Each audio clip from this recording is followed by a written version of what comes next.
If he treated me well, I would date a buck. I know that you've said that you cannot teach a man or tell a man how to be a man. So I will not ask you to indict men in this question.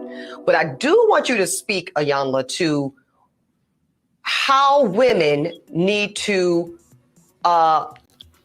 position ourselves so that we can be in our divinity, so we can have our crowns right, how we can create and not build, when some of us, quite frankly, feel that the men that are available to us, and I'm talking about across the color spectrum, across the age spectrum, trust me, I've done them all, they are not positioned to protect nor provide because of some of the statistics we just talked about. They're not earning the incomes. They're not having the resources, and some of them are not even showing up in the leadership. Would you date a bus driver? Would you date if he owns the bus? If he owns it, if he owns the bus. See, that's a problem. That's a problem. That's a problem. Okay. Because the standards and requisites, and I'm not talking about him laying on his sofa playing video games all day. I'm not talking about that. But the standards and the criteria that we use to measure men is off for who we are as women and who they are in this society. I would date a bus driver if he loved driving the bus, if he was a man of integrity, if he was good to his mama, if he treated me well, I would date a bus. I know that you've said that you cannot. These young boys today, what does she bring to the table? The hell you mean, man? What do young bring to the table? You got a woman that can come to the table that can make another you. What else she need to slide up to the table with? What about your job? What happened to men who were supposed to be responsible? Do you know that it's our job to take care of a woman and some children, to have a family? That's our damn job. I mean, that's what's wrong with this generation today. These young boys. Oh, baby. Listen, guys. I'm about sick and tired of this debate. I can't lie to you. I'm about sick and tired of this debate between men and women. Who's the table? Who's not the table? This table, all sorts of nonsense that's going on. Let's keep it 100 a buck. Let's keep it real. This table conversation is a real life situation, right? There is nobody that comes into a relationship that does not ask, what do you bring to the table? Both men and women do this naturally. Now, do we ask literally, what do you bring to the table? No, you don't literally ask somebody what do you bring to the table. But what you do ask the question is, you ask questions around who they are, what they do, what their history is, do they have family, what's their interest, what's their hobbies, all those conversations are what we bring to the table. Then we make our decision in terms of whether somebody is the right kind of person for you, right? So in all honesty, this whole what do you bring to the table situation is a real conversation, but the reality is we all do it.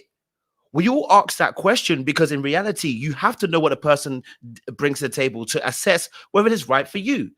Right now, the problem is that people have abused this situation. Hold on, the light's right in my eye.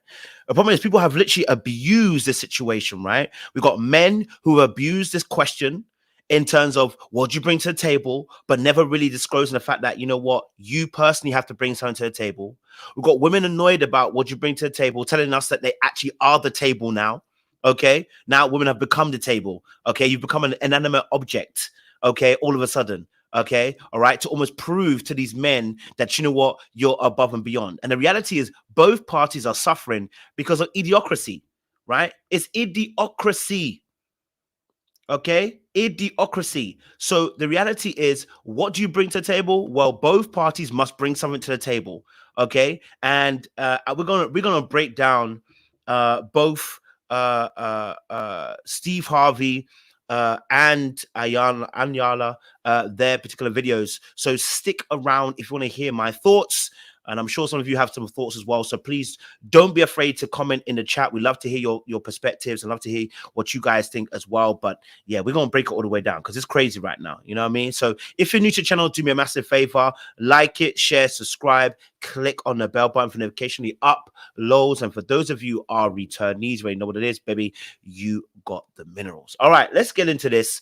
I got one more video actually I wanted to show because I wanted to play this video because I think it's quite interesting as well, right? Because Oh, we got a whole generation of madness going on. Have a look at this video. That is financially okay. Sometimes they don't want a woman to be all the way up. Not saying he wants a broke woman, but it comes with stuff too. Because women leave out of that feminine energy when they have to work too much or when they have to provide or when they so women talk to you crazy Not me. sometimes Let's too. put a star When on you that. have I because hope y'all I feel zoomed in like on that. certain things, if I'm broke or if I need you, I'm gonna kind of listen more. Now, if I'm all the way up, babe, what you says to me? Make you eggs. You better make me some eggs. That's the American. Like, I've been working hard. hard. I've been working hard. Well, why would I make you eggs? But if I'm a little poorer, it's like, yeah, babe, sure. Let me wake up on these 3 hours of sleep.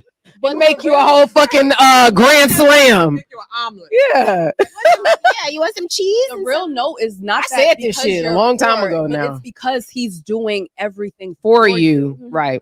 It's not even about you being poor, because even if you had a little bit more money than you do, he's still doing everything for you. So that is the whole point. I want to feel that way. I want to feel like I need my man, but I want to feel. But I'm that kind of girl too. Like I want to feel like I need friends. I want to feel like you add value to me somehow. I don't. If I am texting, I'm like, dang, I'm really hungry. I don't need words of encouragement. I don't need you to be like, I need a cash app to come through to my phone. And anybody that doesn't like it, I feel like you should date on your level when you're not having these conversations. Say that shit. I feel like, you know what I'm saying? It's certain levels, it's certain classes, it's certain verifications. Everybody can buy a blue check now. Life is not as easy as buying a blue check. It's literally levels to this. And I feel like stay in your level, stay on your level. But you gotta understand, women with money don't ask for money. A man that is All righty. Listen, there is a lot that is going on in a situation, and there's many different videos. So I'm going to start with this particular video, and then we're going to break down Steve Harvey and Iyanla after this as well. So I think after watching this particular video with After Eight at the table, hearing this young lady speak, I think we have to be very, very clear and make clear distinctions between certain types of relationships, right? And then make clear distinctions between types of men that are also in this world. Okay, all right. So let's do that first and foremost, right? Let's do that first. Let me do this. Men distinctions. I'm gonna say this. Yeah, types of men. All right. Let's be very real. Okay, there are different types of men in this world. Okay, and so there are going to be different types of women in this world. The problem we have is that oftentimes the minority start to speak up and become the majority, right? Their voices hit the airwaves, their voices hit podcasts, their voices hit television, their voices hit, media outlets. And what happens is they become the majority when the reality is they're actually the minority, right? They're the minority. For instance, this conversation here, what she's talking about, all right, is not the majority, okay? All right. When we start talking about six figures, they're not minority. They're not the majority. Okay. When we start talking about six figures, 6 feet, six packs, they are not the majority. They are minority. They're exceptions to our communities, right? To both men, to both white, black, Asian, whatever you call it. They are exceptions when you find these type of men. And so there are women too who also are exceptions who these men are also going to like. Therefore, some of their rules and their behaviors are exceptions because the type of people they deal with are exceptions. Now, my biggest problem is that most of these people don't have brains to be able to let people know my life is an exception. It's not the rule, right? That's the most annoying thing, right? So when we talk about the likes of Kevin Samuels, talks about likes of Steve Harvey, we're talking about likes of this young lady even here discussing her actual situation. You're talking about a certain type of man, right? Let me talk about this type of man that you want to discuss, right? There are certain types of men, okay, who make enough money that him giving you an allowance is what she was talking about in the video. Him giving you an allowance every few days, right? Go and spend 5K, go and spend 10K, right? Go and spend this amount of money. Go and do your hair, go and do your nails, go and do this, right? There's a certain type of man with a certain type of money, right? He has no problem doing that because it doesn't scratch his bank account. Let's be freaking honest and real now, right? This is a very unique set of circumstances and these type of men, right? Now, what's not discussed is oftentimes this relationship dynamic and what's infused in it, right? Because a lot of these relationships end up being sugar daddy types of relationships, right? Look, let's keep it a buck, let's keep it real, right? So in this instance, of course, there are going to be certain male too who are, and let me be very real with you, who never had gal in when they were younger, never had women when they're younger, and money is how they lead in their relationships, right? There's a lot of men who lead in relationships with their finances because they know that women will attune and women that will actually conform to caring or loving them because they have money, right? Those type of men, again, are not the majority. Those type of women are not the majority. But there are loud voices that come from both those camps who talk about these particular things, right? There are loud ass voices that come from both men and both women who see relationships as transactional in finance. What can I get from you money wise? How can I get your body by accessing it through money? Right? So the reality is, in this situation, as this young lady is talking about, yes, she gets an allowance. Yes, a man's going to pay for everything. But what she said was, I have conditional femininity. Yep, I will give you your eggs if I don't have to work, and I'll give you your eggs when, you know what, you pay all my bills, etc., right? Conditional femininity, right? The reality is, most of you can't afford that. That's men. Most of you women can't afford that. That's women. All right. You can't afford to be conditional. Okay. Because you're not in their lifestyle. I went onto this girl's profile. The body's mad. Can't lie to you. Body's mad. Right. It's crazy. So her lifestyle is completely different to most people. In fact, I go on IG and I see certain people and I'm like, they live a completely different lifestyle. So what they can access and what they can ask for is completely different. Right? Let's just listen again to what she was kind of saying, and we break down again types of men and mentality. Financially okay, sometimes they don't want a woman to be all the way up. Not saying he wants a broke woman, but it comes with stuff too. Because women leave out of that feminine energy when they have to work too much or when they have to provide or so women talk to you crazy Not me. sometimes Let's too. put a star When you on have that. Now, she made a point here, and this is what really important because I want to make it very, very clear. If y'all don't listen to this, then it's going to be a problem, right? Because you're going to miss what she's saying here, right? And I'm not just talking about her.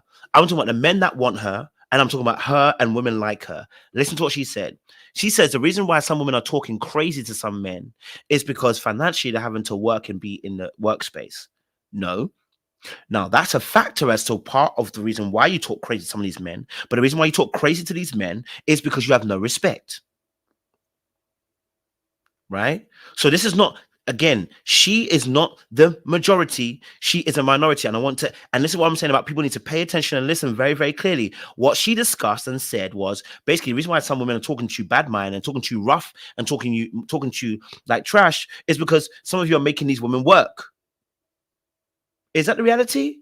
Because the most women that I know are not talking wicked and bad because they have to work in a relationship. She is not the majority. She's a minority who is actually telling you that the only way she has respect for men is through the dollar. That is not the kind of person you want to be in a relationship with. The majority of us are not in that same lifestyle and we're not in that same space and stratosphere.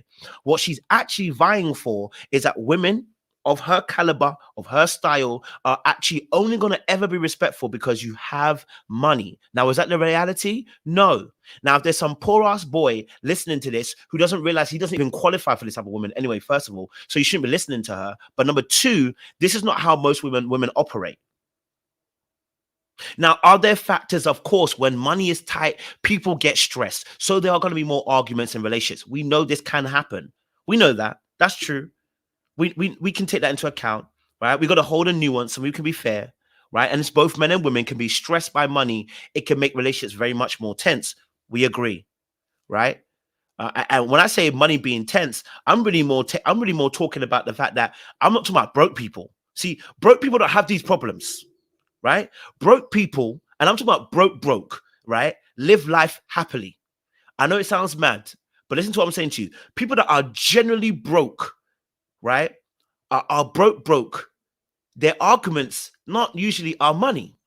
Because listen, they know they're broke. The people that usually have these arguments are people in the quote unquote middle class or lower middle class who have aspirations and believe they can do more and can achieve more. That's where the argument happens, because they want to have more. And so the argument becomes about money. But people that are broke, oh, listen, you seen crackheads before? Crackheads are in love, man, right? Because their only hope is crack, right? And I mean that in the most jokiest way, but realist way too, right? People that are generally broke focus on other things because they're just generally broke. They're just broke. You know what I mean? It is what it is. That's our life, but we make it happen. We make it through, you know? But when you have aspirations to do quite a bit more, etc., that's usually where the arguments really take place. Now, the real aspect is, what is she actually donating? What's she actually saying to people? Right? What is she actually saying to people? Let's hear. I hope y'all zoomed in on that. Certain things, if I'm broke or if I need you, I'm gonna kind of listen more. Now, if I'm all the way up, babe, what you says to me? Make you eggs. You Now listen to what she just said. She said, if I'm broke, okay, if I'm broke and if I am somebody who financially isn't doing well as a woman, what she said was, then I'm gonna listen to you more. Do you know what that is again? Again, you're qualifying. You're basically saying to me, when you do get money, you're not going to listen anymore. Right? What you're really saying, this is why men got to pay attention. This isn't women's majority. This is a minority of women and a type of woman you should be dodging. Right? You don't qualify all women through this woman. She is one of many, but not the majority, right? So what she's describing here is saying, hey, look, I'm going to listen more. She's telling you, and this is why men get into trouble, because you end up trying to date these type of women, but not listening to what they're actually saying to you. I told you, look, there's times where I listen to women, I'm like, that's not for me. I'm going to let you do what you got to do, but it's not for me.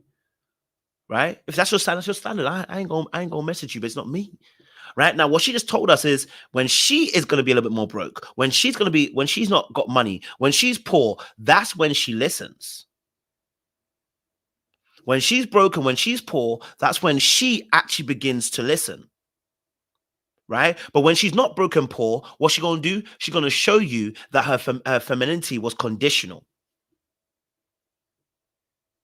Right? She's going to show you that her love or her femininity was conditional, right? And it was based upon her being lower in the power dynamics,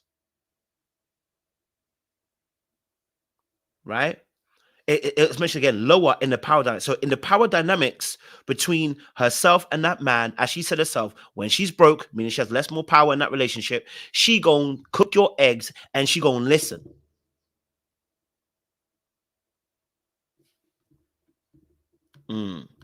make me some eggs. That's the American. I've been working hard. I've been working hard. Well, why would I make you eggs? But if I'm a little poorer, it's like, yeah, babe, sure. Let me wake up on these 3 hours of sleep and make you a whole fucking grand slam. Make you an omelet. Yeah. Yeah, you want some cheese? The real note is not. I said this shit a long time ago now. It's because he's doing everything For you. Right.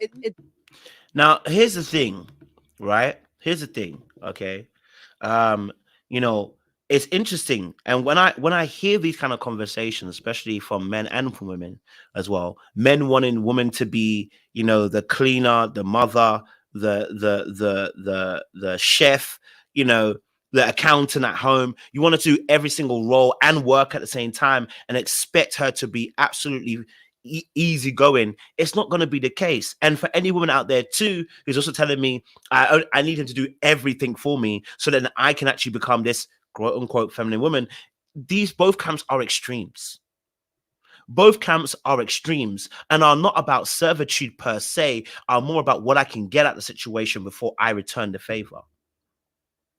They're more transactional rather than love. But like I said, most of us don't fall into this category because you're not in those categories.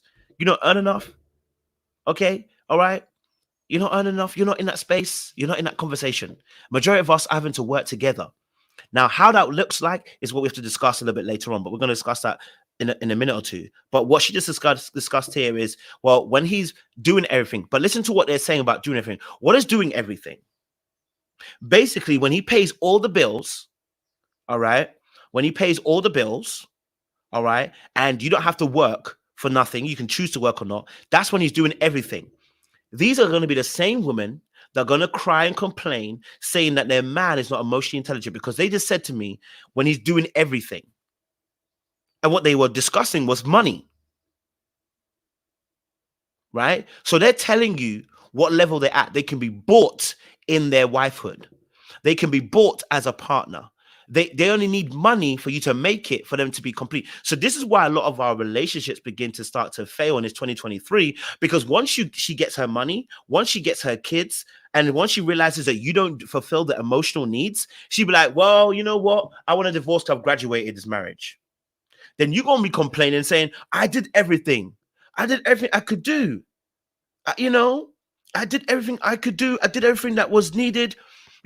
Women ain't nothing now. I paid all the bills. I did this. I did that. But the reality is what she's telling you, okay, is that when you pay all the bills, it's enough. It's not going to be enough because she doesn't even realize her emotional and mental needs.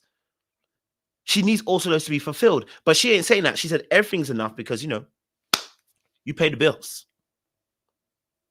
Right?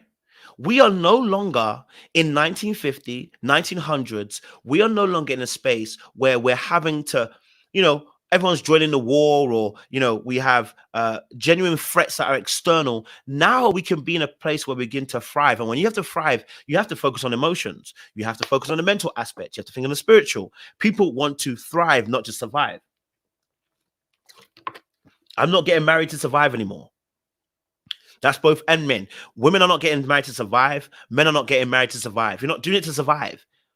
You're doing it to thrive because you want to do these things. It's not about just prolonging the lineage. It's not just about women also getting married just because they have to have access to credit cards and need your name, or access to housing, or access to safety financially because of, if she doesn't marry a man, she can't have those things. We're not in that space anymore.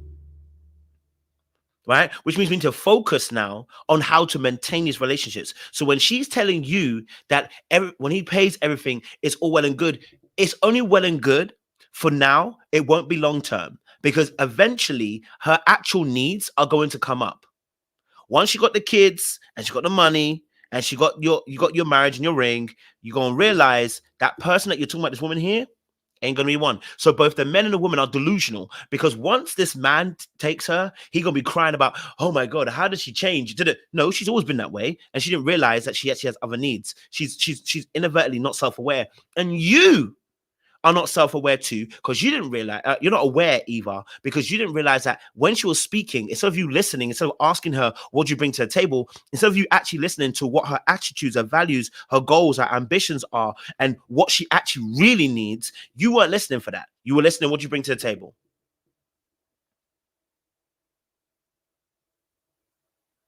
Right?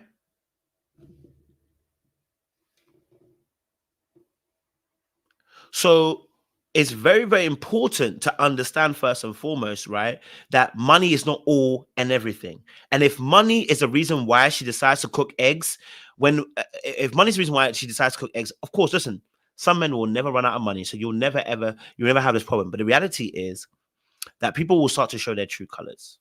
No matter how much money you have, people will show their true colors. Do rich people not get divorced? Are we not seeing multi-millionaires get divorced? Right? Are we not seeing billionaires get divorced? We're not seeing people who 6 figures get divorced. Now, the numbers are much lower. The numbers are lower. Don't get it twisted. The numbers are lower than those of us who are in a different bracket. Let's keep it real.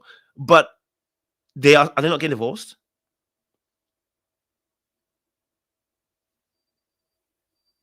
So I'm saying to you that you have to be very much aware and open your ears to listen to what people are saying to you.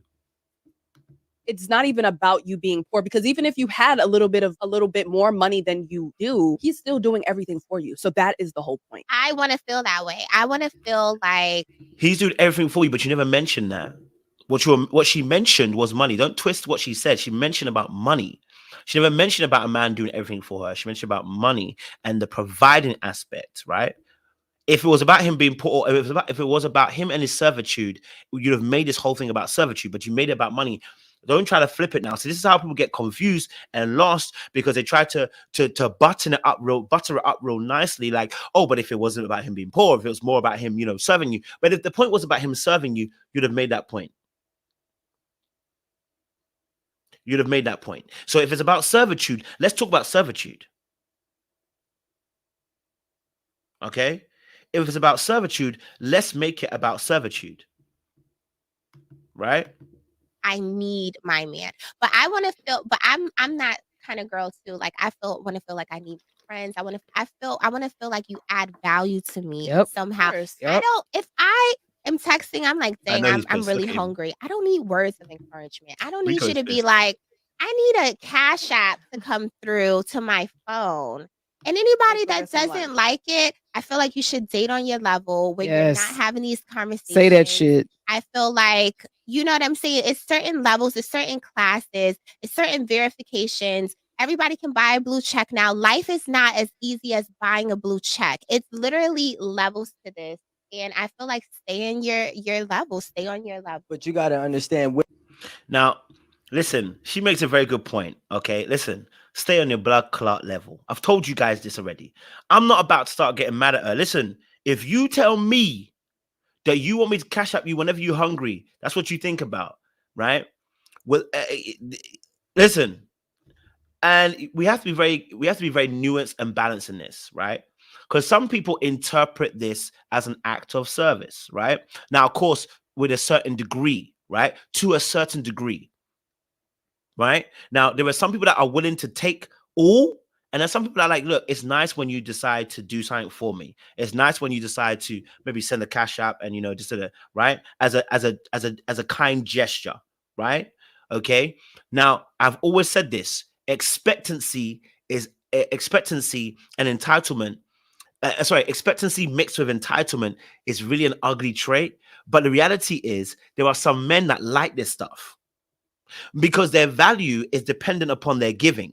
Their value is dependent upon their financial wealth. And this is why I'm talking about the type of men that exist. There are enough of these men for these type of gal who their value is based upon what they financially earn. And so whenever they are called upon financially, they're happy to supply this.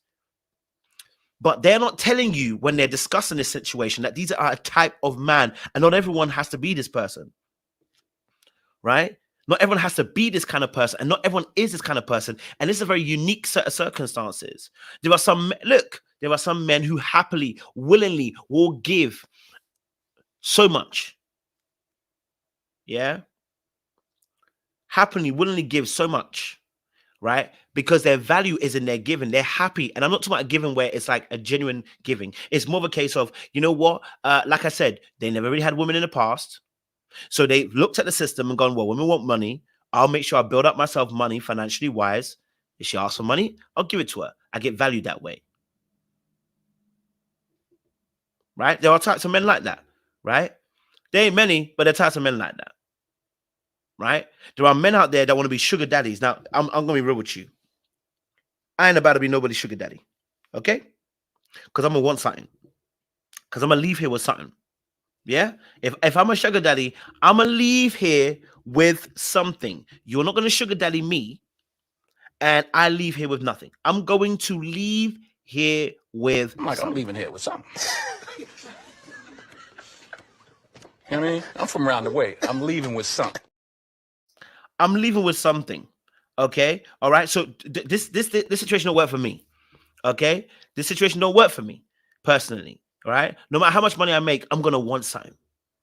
Okay. Now, don't get it twisted. It's nice to help somebody once in a while, or help somebody, sort things out, or be able to buy somebody this or buy them a gift or whatever, because you appreciate them. Yeah, that happens. When the more money you have, the more you're going to do that more. Right. Become an angel in people's lives, of course. Right. But if you're a regular sugar daddy, if I'm a regular sugar daddy, I'm gonna want some sugar. Okay. I'm gonna want some Just saying, right? But that's a whole conversation in itself, right? So, these type of men, there are men that exist who generally live to just want to see a smile on your face and will pay for stuff, give an allowance because they have a beautiful girl on their arms. right? There are sugar daddies out there that really just want you to be an escort, quote unquote, want you to be a woman on their arms, a beautiful young woman who can spend time with them and make them feel youthful and young again. I get it. Make their ego, okay, make their ego be fluffed. There are men like that, right? They're not the majority, they're the minority. Once more again, Women with money don't ask for money. A man that is financially okay, sometimes they don't want a woman to be all the way up. Not saying he wants a broke woman, but it comes with stuff too, because women leave out of that feminine energy when they have to work too much or when they have to provide or when they, so women talk to you crazy Not me. sometimes Let's too. put a star When on you that. have, I because hope y'all I feel zoomed in on. like Yeah. So, and so when we're talking about, you know, being a sugar daddy, all right, we should make that distinction very clear. That type of male. Hopeful AC said, men in the hood pay for things too. It's not just wealthy men. Yes, and what do those men want? They're just paying for chicks in the hood. They're just paying for chicks without wanting nothing back. I don't know what hood you've been into, but I that's not the hood I remember. If man them are paying for gyal and paying for things for gyal, and I'm not talking about relationship, I'm talking about sugar daddy style. They don't want no sugar bag. You don't want no sugar bag.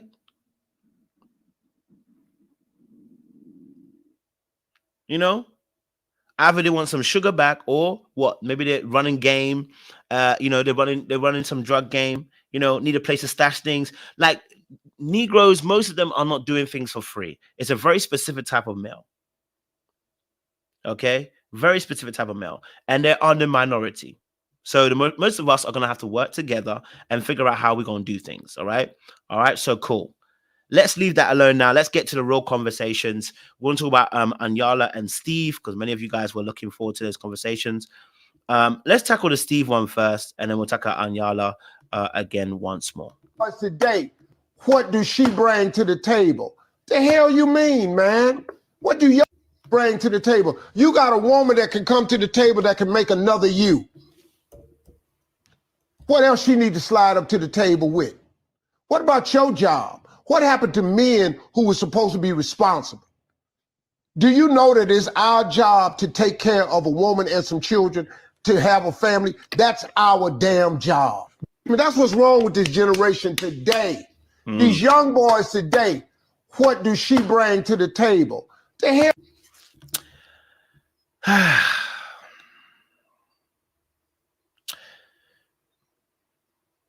Okay, so let's talk about this situation with Steve Harvey, right? I think Steve Harvey can give some great advice, but that Negro can pander like there's no tomorrow. I mean, he is the original Derek Jackson. Can I be honest with you? Stevie be the original Derek Jackson, okay? Before Derek Jackson could run, okay, all right, our brother Steve was crawling, okay? Let's keep it a real buck now, okay? All right, because Steve, what the hell? What the hell? Now, let's keep it real. Let's keep it real. You know, let's keep it real, okay? First and foremost, right? Again, I want to qualify this conversation. Most of the dudes are not in this bracket. This conversation is not for people like ourselves who don't earn enough to pay all the bills. I keep telling y'all, right? This conversation isn't for most of you. Okay? This conversation is not for most of you. Okay? For most men, this conversation isn't for you because you don't have the financial capacity to pay for all bills. You have to work with a woman. It's okay. And again, the thing that I find frustrating is when Steve Harvey makes it about a general thing when the reality is not a general principle. It's for specific types of men who earn this kind of money. Right? A majority of you are not in that financial bracket. You're not. Okay? You're not in that bracket.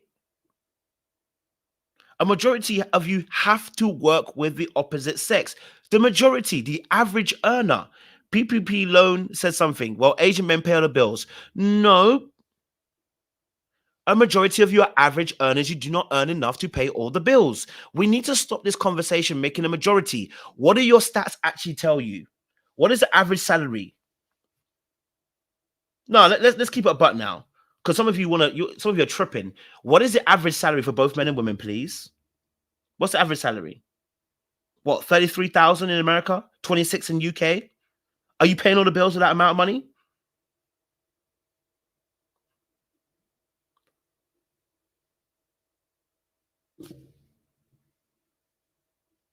Right? The majority of people are not in this conversation. This is the reality I'm trying to tell you.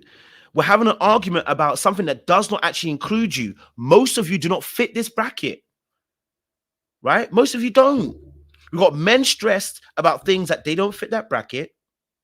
Okay, you got women stressed because they don't fit that bracket, but they want to be fighting in these brackets. You do not earn enough to be in this conversation.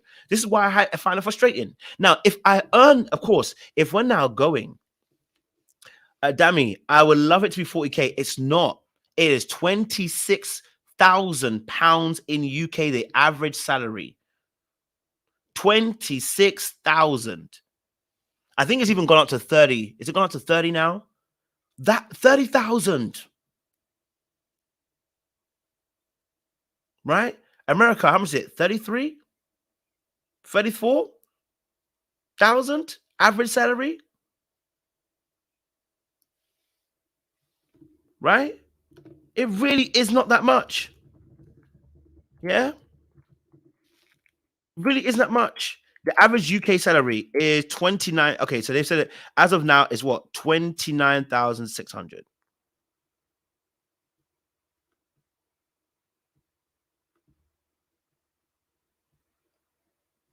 Actually, and some say between 29 and 30, but actually, yeah, some say between 26 and 30. There's different figures depending on where you're coming from, right? So between 26 and 33 maximum.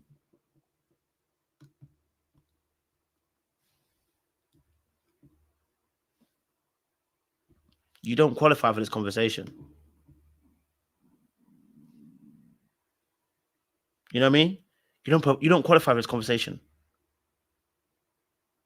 Right? So most of you, okay, for average salary earning are not in this conversation. So when we talk about how it helps, okay, how this conversation goes, there's no way 69K for US. 69K as an average salary.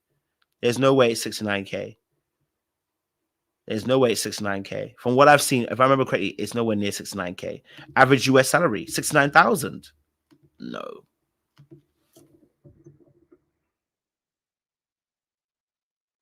Maybe that's to do with a state, but overall, it's definitely not 69,000 if I remember correctly. Average US salary. It's around about between 33 and 47,000. Yeah. Nowhere near 60,000. Definitely not. We'd be blessed if it was. Nowhere near 69,000. Okay. So people are literally getting frustrated about conversations where honestly, you have to actually work with the other party. Right? My belly's rumbling here. I've not eaten. Okay. So now let's talk about what Steve is actually talking about in this table situation, right? Let's talk about this table situation one more time. What the hell you mean, man? What do you bring to the table? You got a woman that can come to the table that can make another you. What else she need to slide up to the table with? What about your job? What happened to men who were supposed to be responsible? Do you know that it's our job to take care of a woman and some children, to have a family? That's our damn job. Now, I agree with him 100% here. As a man, I do 100% believe it is our job to look after our family, to provide for our family, right? Now, the real question is, how does that provision look like? Because in most realities, most of us don't earn enough to be able to provide and pay all the bills for your family, right? So in reality, provision looks like you have to team up. Now, if you're teaming up with your partner and you're teaming up with your wife, I do not expect that when you say you team up with a woman, that you expect her to cook, clean, be the accountant, go to work as many hours as you, and then you don't fill in at home. That for me is ludicrous. Madness. Right? If you tell me that you expect your partner to work the same amount of hours as you, bring in the money, let it contribute towards the household, for her to cook, clean, look after the babies too, all of that kind of stuff as well, then I'm going to look at you like you're mad. Because what you're doing is you're heaping a whole lot of pressure on your partner without realizing that person's going to break down eventually. Right? Same here too. The first video I played, she actually spoke about this. If you know that you could work, you don't have no kids, but you could work, but you want your man to work 3 jobs, I'm looking at you like you crazy too. Because a man may say, well, I expect I'm a man to do it. You don't know the effect it's going to have. You working 3 jobs is going to mentally and physically task you. Do you even have any energy to give the love that you need to give to her? No, you're working 3 jobs as a man, and your wife is at home because you want to play this traditional role. I hear you, but do you have the energy to give her emotionally and mentally? See, you can make all the money in the world, but if you don't provide mentally and emotionally, because now you're tired because you work in so many jobs, you're gonna cause issues. We need balance on both sides. We need balance on both sides. And black girl, there's no way the average salary is 70,000. It's not even close. That's not the average salary. Right? So, this conversation on a realist thing is most people have to work with a partner. And I'm not saying, listen, if I earn more, right, I'm going to pay more. I just think that's fair to me personally. If I earn more, I'm going to pay more. Now, it depends, obviously, depending on, we work it out and sit down and see what the ratio is. Because, again, some people might have higher expenses coming out. But this is why we have to work together. This is why I always say that money should be ours, not mine and yours. When it's ours, no one's thinking about this. Everyone's thinking about, let's just try and work together to build and build our empire. Now, we wish to get into a situation, and I don't think there's many men, if any, who wouldn't want a position where they earn so much money they can pay all the bills and retire you, and just let you be able to do whatever you want to do, right? I mean, maybe there is actually. Let me say it differently. And there's a lot of men who, who do that, right? So I definitely hear that. So I definitely hear there's some men like that. But the reality is, right? Again, the reality in the situations is that you're going to have to work together. You're going to have to work together. And therefore, money is ours, not mine and yours. Not mine and yours. It's ours, right? Here's where most people are falling down. How do I serve you best? How do we work together best? How do I make sure that the load is spread and it's not just on one person? I don't want to see women doing X, Y, Z and every single thing underneath the sun, right? And then also contributing to and then being exhausted because they've had to do every role. At the same time, I don't want to see men too at the same time, working 4 or 5 jobs while your woman stays at home because you want to try and play this hardcore traditional role because you're trying to almost play the stereotypical man. You're gonna end up dying. Right? What's the vision here? Right? What is the vision here? How do we work together? How do we put our heads together to make things happen? Right? The Bible says 2 is better than 1. Right? The Bible says 2 is better than 1. And here's my biggest thing. If that woman doesn't want to work with you, for the man then first, if that woman doesn't want to work with you, that woman says, I need a man to already be accomplished and be able to pay all my bills, leave her alone. Let's stop crying about these type of gal. Leave them alone. There are so many women out there that will want to work with you. There are so many women out there that want to be able to collaborate, to partner, to help build. There are so many women with that mindset. Why are we wasting tears on women that don't want to build with you? Don't waste your time. Women too. There are men out there who understand the teamwork, partnership, who want to and when I say provide, I mean who take on a more protective role, who don't want to see you exhausted, who don't want to, take advantage of you being able to do all things, and just because you can do all things, making you do all things, right? So there are men out there who too want those things as well, right? But you got to be looking for characteristics of those men, which is actually leading to our last conversation with Iyanla and what that woman was talking about, right? There are men out there that want to work in existence with you. But we got to be focused on the characteristic of that individual, right? We got to focus on the characteristic of that individual, right? Listen a bit more and we'll go. That's what's wrong with this generation today. These young boys today, what do she bring to the table? The hell you mean, man? What do you bring to the table? You got a woman that can come to the table that can make another you. What else she need to slide up to the table with? What about your job? What happened to men who were supposed to be responsible? And I agree with him here. Look, this conversation, coming to, coming to the conversation, I gotta admit, in a situation, no one needs to be asking what people bring to the table. You should know what you need and what's desired, right? So everyone has to bring something to the table. As a man, you can't just bring your finances to the table. And as a woman, I would expect you to look at a man and not just be like, well, he makes money, that's it, we're good. Right? I don't want to see that. Okay? I don't want to see that. I don't want to see, you just saying, if he makes money, that's all that's good. And I know majority of women are not going to say that because they realize that is not the case. Right? That is not the case.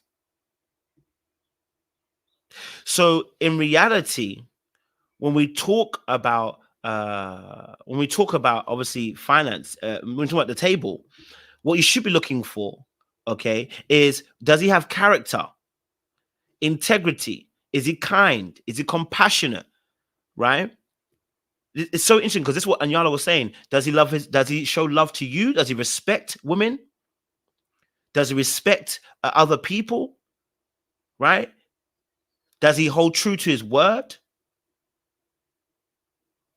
Does he know how to serve? Good point there. Is he humble? These are what we should be focused on. These are the key characteristics that we should focus on. So when he's coming to the table, you should be looking at his character.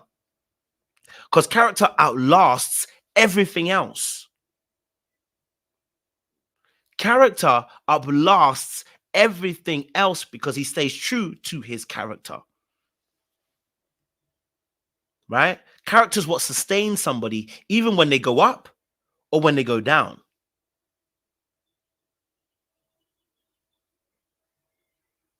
Right?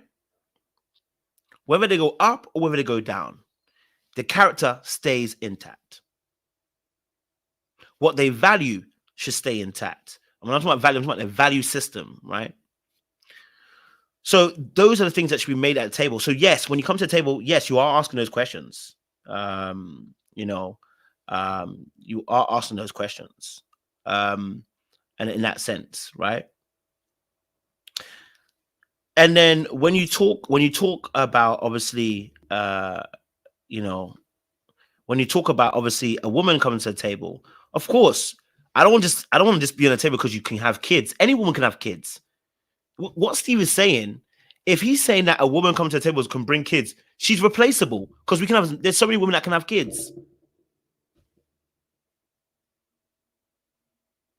There are so many women that can have kids. That would mean if a woman comes to the table, oh, she can have your kids. That's why she comes to the table. Then she's replaceable.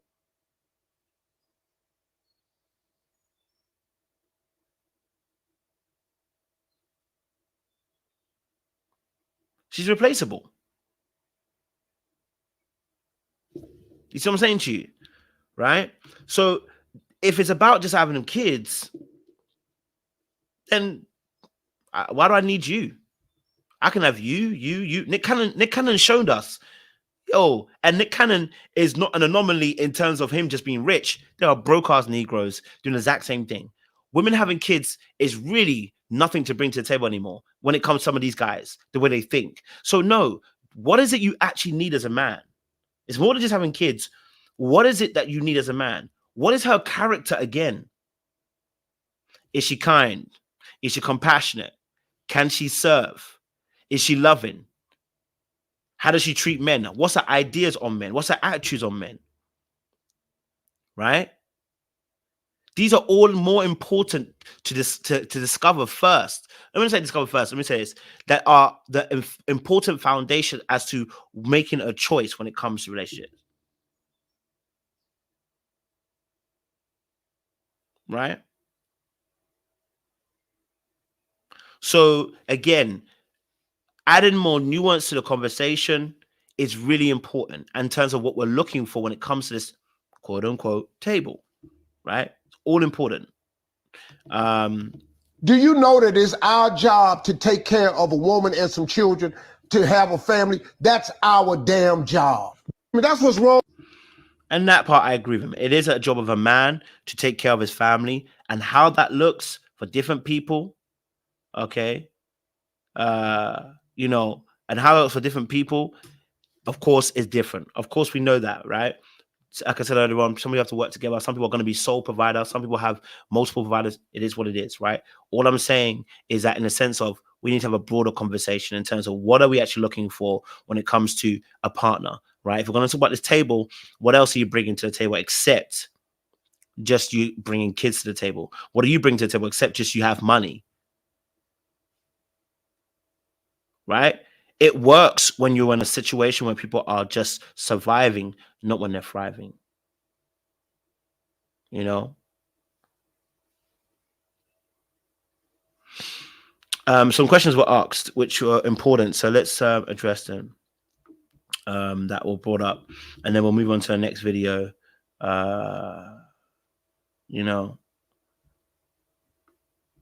Let's see.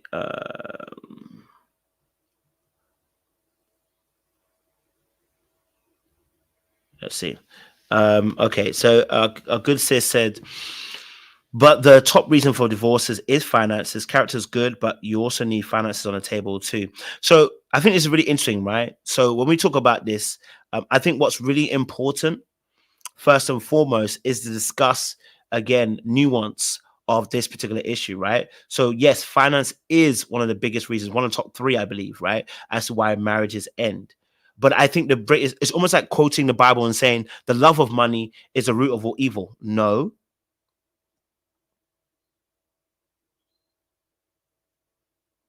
We have to quote that scripture correctly and in context. Right? We have to quote that scripture in context. All right. So when people say, money's the root of all evil, not that love of money. So money's the root of all evil. No, the love of money is the root of all evil. That's the greater context of that scripture. When someone takes a word out of it, it reduces the context and reduces the actual meaning. The love of money is the root of all evil.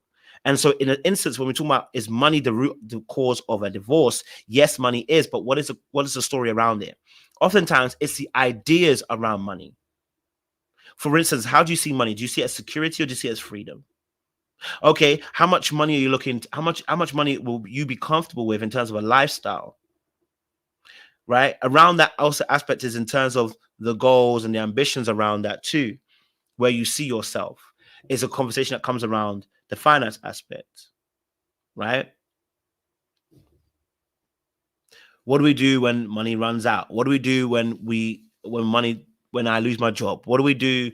You know, those kind of conversations are around this whole finance situation. So it's not just having money or not having money, right? It is a conversation around our attitudes concerning money, right? It is around the attitudes around that, which is why what Iyanla says a little bit later on when we address it, speaks about a man who's not on his sofa, but is a hardworking bus driver. What does that mean, right? What does that mean, right? So in that instance, what do we do in those particular situations? So I think it's more about having more understanding of a nuance when it comes to that based upon your point, but I like the point still. E7 said, at what point does it become settling when accomplished women get with unaccomplished men who has good character but needs her help because he can't provide without her? I think you got to really assess the key conversation here as to what do you see as a partnership in your marriage, right? So first and foremost, what is it you need in a partner, right? What do you need a partner? Now, if you're destined, you said you want a partner that makes far more than you. All right, cool. Maybe that's the criteria you got to go by, right? But if you've got into the dating world, as I think Iyanla was trying to explain, and you realize actually there isn't many of those men who are making that amount of money. There's more women than it tends to be men in these particular spaces. Then you may have to look at it in a different way. What do I actually need as a partner? Now, maybe the money situation might not be as important again because I can provide in that instance. Therefore, you might be the main provider in terms of financial, right? You may be the person that actually is in a different set of circumstances to everyone else. Because again, you might be the exceptions to the rule. If you're making far more money, and I'm talking about far more, and I personally don't agree with this anyway. I don't like to see.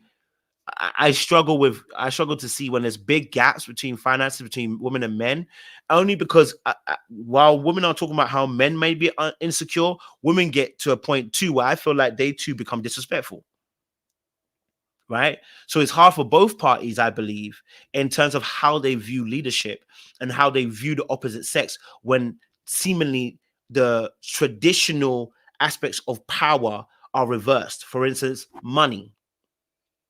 Right. So the key question is, how do you view leadership, and how do you view power, and how do you view your future relationship? Because in reality, if you can't cope, and I'm not going to shut you down, I'm going to tell you to do it. I'm saying if you know you can't cope having the man earn less than you, and you got to be honest with yourself, right? But he's a hard worker, but he makes less than you, then by all means, I would say don't do it. Because all that will happen is you end up disrespecting him. And he will end up feeling insecure, and it becomes a toxic situation, right? But if you say that what you need isn't necessarily the finances from him, but you need support, emotional welfare, for him to back you up, to push you in your career, to play almost a background role, as we were speaking about the other week, a bench role, then by all means, flow. You haven't settled. Is it money that makes you settle? To some people, but if you can understand that what you actually need is that type of man who can play a back role to you in terms of you doing your career and doing this and doing that, by all means, go ahead. Again, I believe you're the exception, not the rule. Right? I believe the exception, not the rule. Now, someone could say, well, the men just need to get themselves together and make more money. There are the men do make more money than women, right? They do. If you look at your stats, you will see that black men do make more than black women, right? So there are men who do make more money than women. But again, the pickings, it can be hard pressed, right? So, I mean, personally, I think everyone needs to understand what they actually need from the partner. What is it you actually need from the opposite sex? And what's going to work for you in terms of your relationship? And I don't prescribe it for everybody.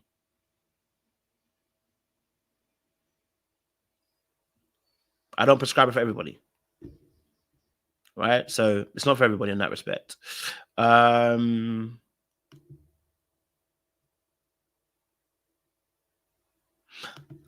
Good question by E7 said, if you can't provide for your family, is it reasonable to expect to be put in a leadership position as head of house in a marriage? Yes, it's still reasonable if you believe in that tradition. If you believe in that traditional setup in terms of a man is a head of the home, you just lead in the financial provision, right? He can still lead, but he can still lead in other ways. There's emotional leadership. There's mental leadership, right? He may be a very good person at giving ideas. He may be very good at, accountancy. He may be better at emotional welfare, taking care of you emotionally. So he can still lead. He just needs to find a different way of leading. Again, I personally don't want it. This is why most men date down. because it's very difficult to make this work, right? It can be very difficult. So you have to find your other areas of leadership. You better sling some D. And you better sling the D good. If you hear what I'm saying to you, okay? And I'm not joking. I'm being deadly serious. You better sling some D, and it better be good. I'm gonna keep it real, right? You better sling some D, and it better be good. All right. You better have some strong assertion and assertive traits about you, right? You better have some ideas. You better have emotional welfare, right? It's just a reality.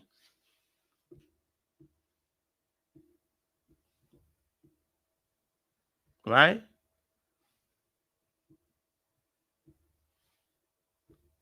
I'm just saying, you got to make sure you're doing some things right. You know, so if that's the case for your situation, you got to make it work. Again, that is not the rule. That's the exceptions. That's the exceptions. Once more again, right? So I'm not saying that's for everybody. I'm saying I prescribe that as that's not for everybody. Okay, make sure the D is slinging. Okay, make sure you're emotionally intelligent and well, right? Okay, make sure that you have a mental capacity. You have some level of intelligence. Okay, right. Make sure you're spiritually attuned. Maybe you're a good brother in the Lord. You know what I'm saying? Maybe you're spiritual head. Right? Do you know what I'm saying to you? So in these instances, you got to make sure that you bring something else to the table, quote unquote. Yeah, you know what I mean? Because you're really losing the financial battle. Shoot, be smart, be intellectual, be sharp. You know what I'm saying? You know how to protect her physically, know how to protect her emotionally and mentally. You know what I mean? Have sharp eyes, be able to see ahead of the road, anticipate when things are going to go left or awry. You know, you got to invest in different areas of your leadership. I'm sorry. I know some people might want to hear it, but if we're going to make it work, and we're generally going to make it work, make yourself useful, right? If we're going to talk about you being in leadership, make yourself useful. That's the reality of things. If you're not making the most money, that's going to happen. You're going to have to filter in somewhere else. Channel your energy into another area of leadership. You see what I'm saying to you, right?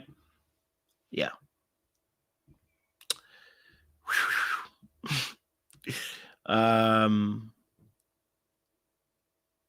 You know, so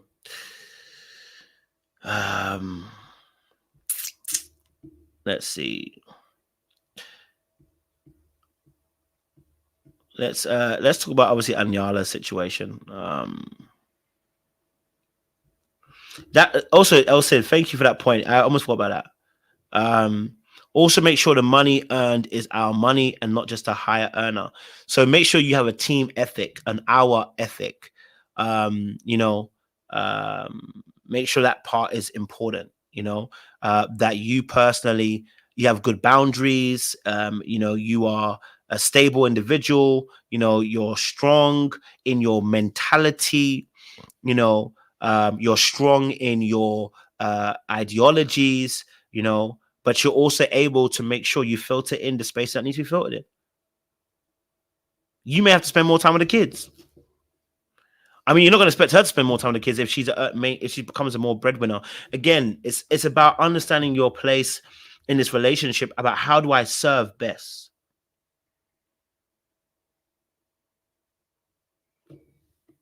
Right? How do I serve best? And does my servitude work for this relationship? Right? That's the key thing. You need to discuss that before you get into the relationship. Otherwise, what we're going to have is a situation that we have. Anyone ever watched Not Easily Broken?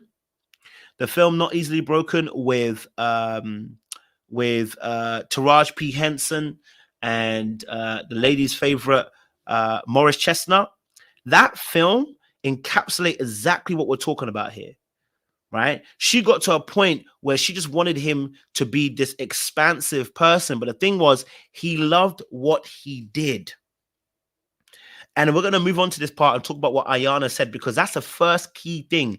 He loved what he did. He was in his purpose. And maybe that's actually a qualifying trait I should have added before I discuss everything else. Is that man in his purpose? And maybe his purpose doesn't make him millions. Maybe yours does. But in the instance with Taraji P. Henson and Morris Chestnut, it got to a point with her mum getting involved and everything else. She began to disrespect him because of what had happened, where, you know, he was being a swim teacher and everything else as well, right? So, you know, we saw how it changed. But then once she got a different idea of what a relationship and a partnership should be, once she canceled out the noises and the voices, she started to realize this is a relationship I should have been in. I should have seen it differently.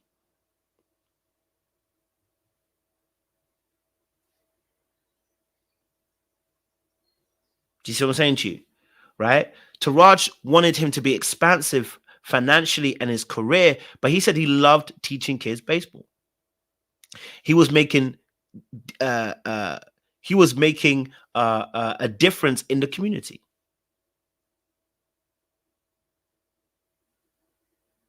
Right? So then the situation became about certain things. She had bought this massive house, and, you know, the massive house, now she had fallen sick. She was like, I need him to step up. But the reality was he cannot financially step up in that place. He doesn't financially earn enough. Now she felt stressed in that moment.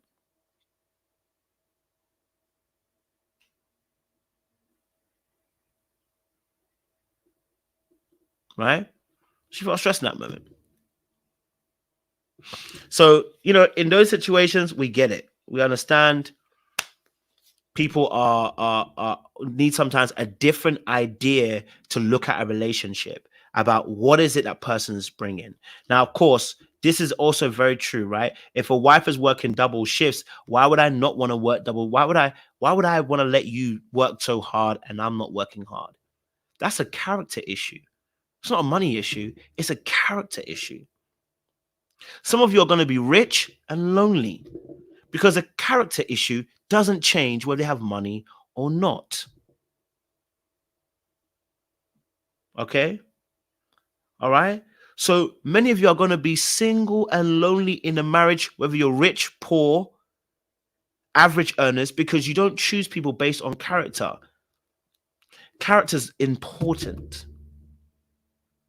Right? So, yes, we want people to be in healthy relationships as well. You know, in this situation. Okay, let's talk about Iyanla.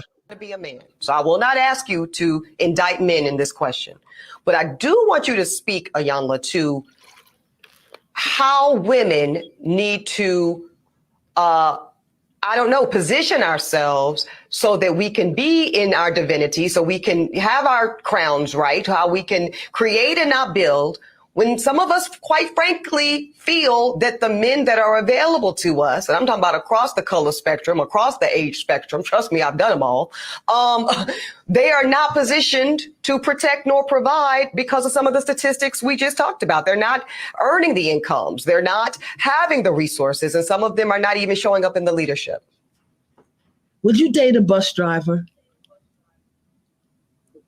Would you date if he owns the bus? If he owns it, if he owns the bus. See, that's a problem. That's a problem. That's a problem. Okay. Because the standards and requisites, and I'm not talking about him laying on his sofa playing video games all day. I'm not talking about that. But the standards and the criteria that we use to measure men is off for who we are as women and who they are in this society. I would date a bus driver if he loved driving the bus, if he was a man of integrity, if he was good to his mama, if he treated me well, I would date a bus. I know that you've said that you cannot teach a man or tell a man how to be a man. So I will not ask you to indict men in this question. But I do want you to speak, Iyanla, to how women need to, position ourselves so that we can be in our divinity, so we can need to have watch her our facial crowns, expression. right? How Watch we her can facial expression. create and not build. When some of us, quite frankly, feel that the men that are available to us, and I'm talking about across the color spectrum, across the age spectrum, trust me, I've done them all, they are not positioned to protect nor provide because of some of the statistics we just talked about. They're not earning the incomes. They're not having the resources, and some of them are not even showing up in the leadership. Would you date a bus driver? Would you date if he owns the bus? If he owns it. If he owns the bus. See, that's a problem. That's a problem. Now, let me be very frank and very real.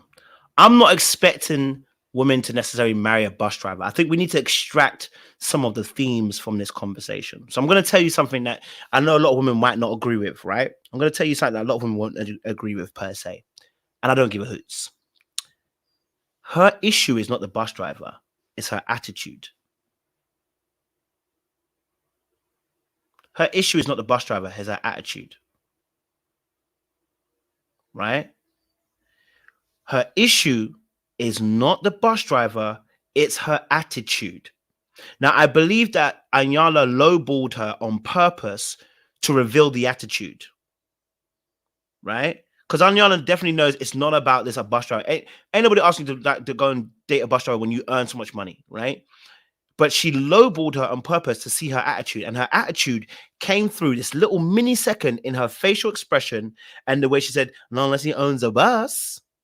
Right? But if you saw her facial expression, there was contempt immediately. Right? Now, this is a trick for both men and women.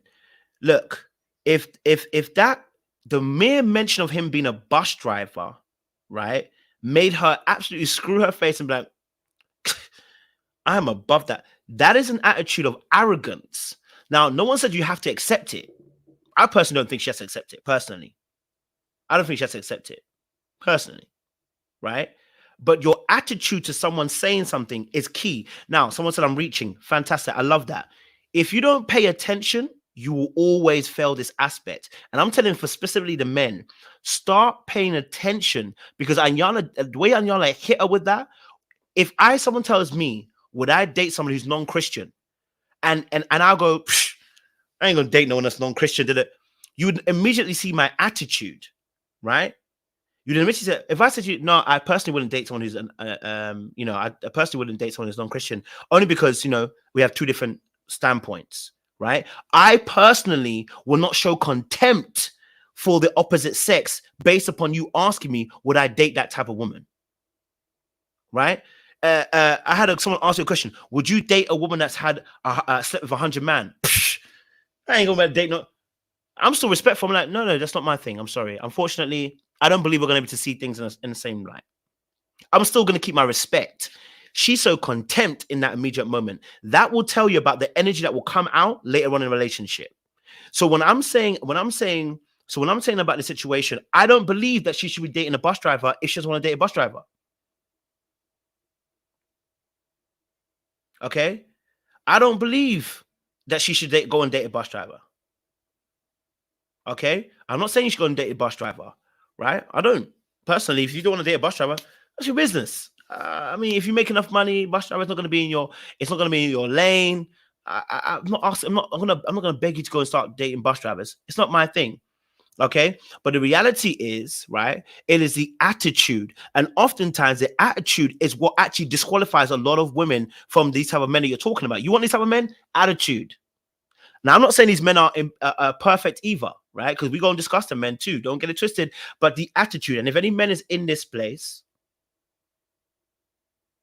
okay, if any men in this place, they will tell you, what do they notice about her? Attitude.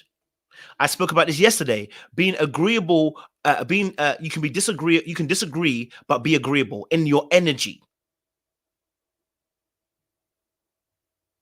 Right?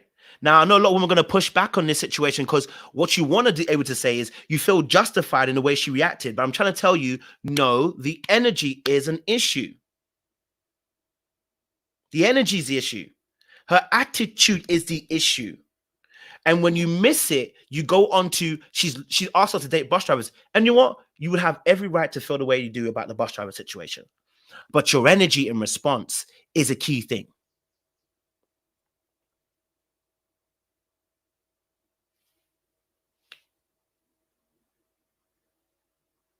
Thank you, Elle, for explaining that. Beautiful. The attitude makes it seem like the profession makes him less than. That's not cool. That is the way that she put her energy across. So men can read that energy, the contempt. Well, good men should be able to read that energy anyway, but the contemptible energy, right? That even if the person was to make a similar type of wage, probably that contemptible energy would come across as well. Right? So it's not a problem. Yeah, it's not a problem to say that's not your level. Hey, look, for me personally, I want a man that earns much because I want to feel safe. I want to feel this. I want to be provided for. I prefer the man to be in a traditional role where he earns more.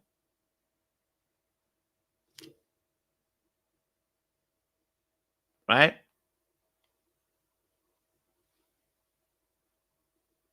We could have that. So now I'm invalidating black women by telling you this. I'm going to say it again for you. I'm not invalidating your experience. I'm not that type to invalidate your experience, but I will tell you the truth. And sometimes you need the truth. You need the truth sometimes. It's okay. Sometimes you do feel some way about it, and I understand. And maybe you won't get it right now. I understand. Maybe you won't get it right now. Maybe it's not for now. Maybe it's a message that's not for today. It's for tomorrow. Okay? All right? But you need to understand that the way that she reacted in that moment was an attitude issue, which is probably in a deeper rooted aspect that probably comes out in other areas too. I talk about this on shows, on TV shows. I talk about this with other reality TV things, and I break it down the same way. The bus driver is not literal, like Harvey was saying. We're talking about she lowballed her on purpose to reveal the energy.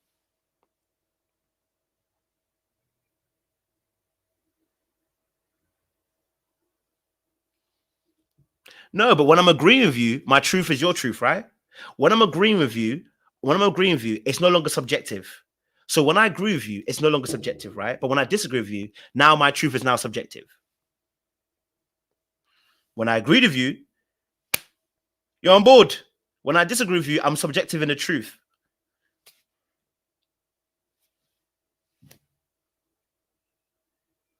Come on. Come on. I'm not telling you to lowball. Listen to what I said to you. I'm not telling you to go and date a bus driver. What I'm telling you is, what is your attitude?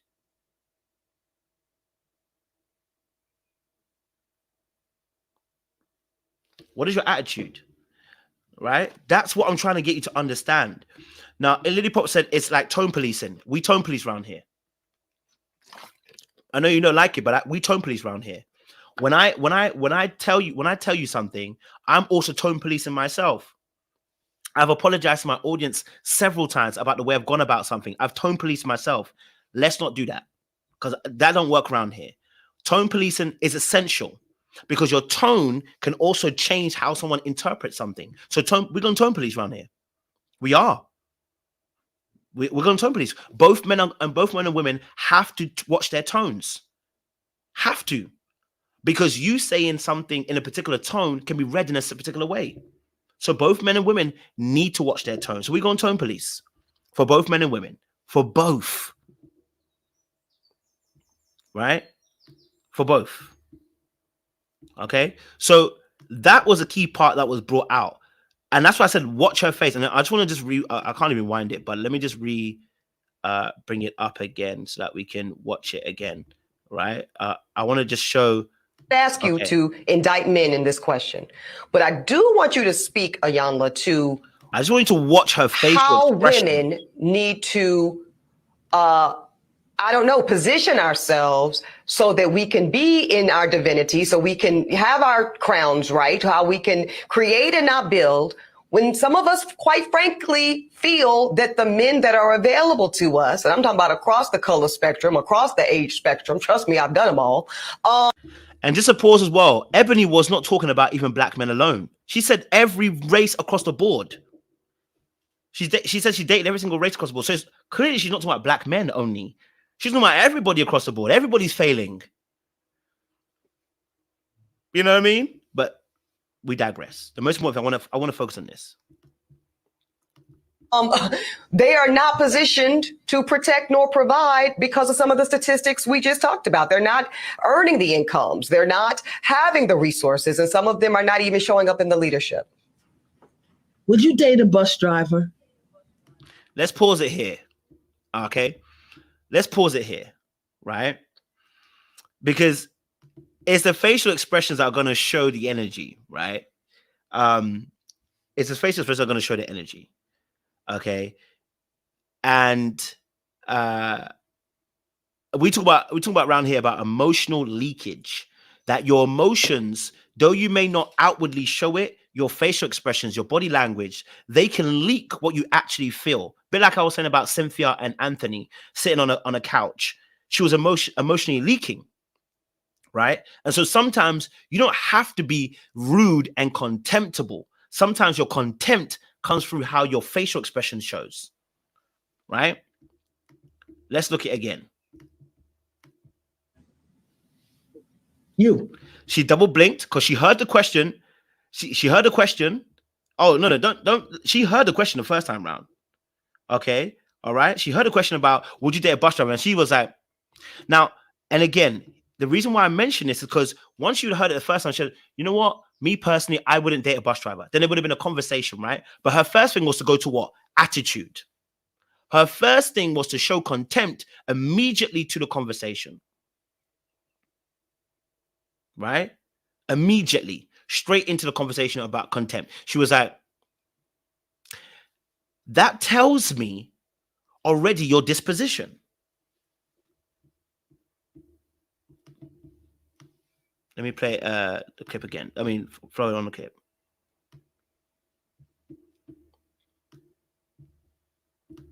Would you date if he owns the bus?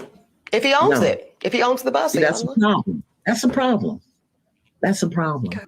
And she knew, because as soon as she said it, she knew Iyanla was going to have a problem with it. Okay. All right. She knew. All right. She knew that was going to be a problem. And atheists, don't grab your passports and leave, because you're going to have the same issues here as you're going to have over there. If you've got an issue with the way that you deal with women, you've got an issue. You got to learn how to be able to discern. If you got an issue here in your UK or US, wherever you are, atheists, you're going to have the same issues wherever you go to next. It doesn't change. You understand what I'm saying to you, right? If you can't discern and spot and be able to determine between women, right, and see between the two, my friend, you are going to miss it when you go overseas. Ain't no difference. You need to learn how to discern. Changing the seas ain't gonna help you. Okay? We tried already. All right? So that ain't gonna change. Okay? Eastern Europeans don't want your black ass. Okay? Just want to be real with you. Like, let me be real with you. Okay? All right? A majority of Eastern Europeans don't want your black ass. Okay? So let's stop pretending.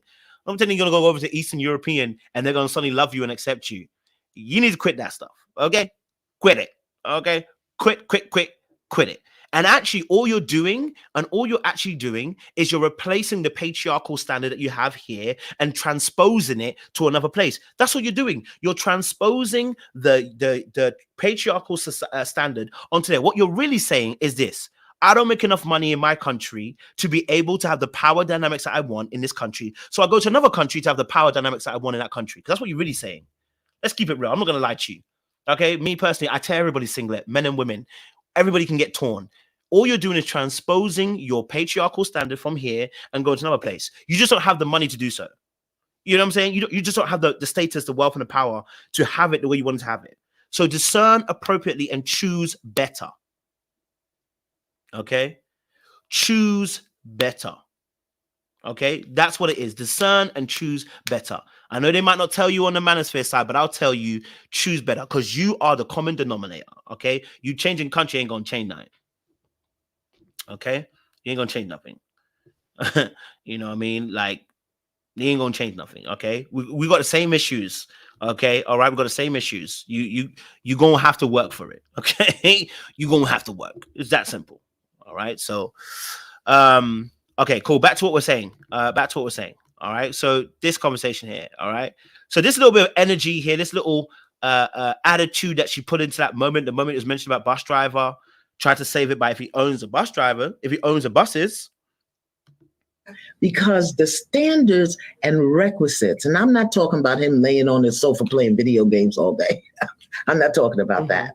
But the standards and the criteria that we use to measure men is off for who we are as women and who they are in this society. I would date a bus driver if he loved driving the bus. Now let's pause it there.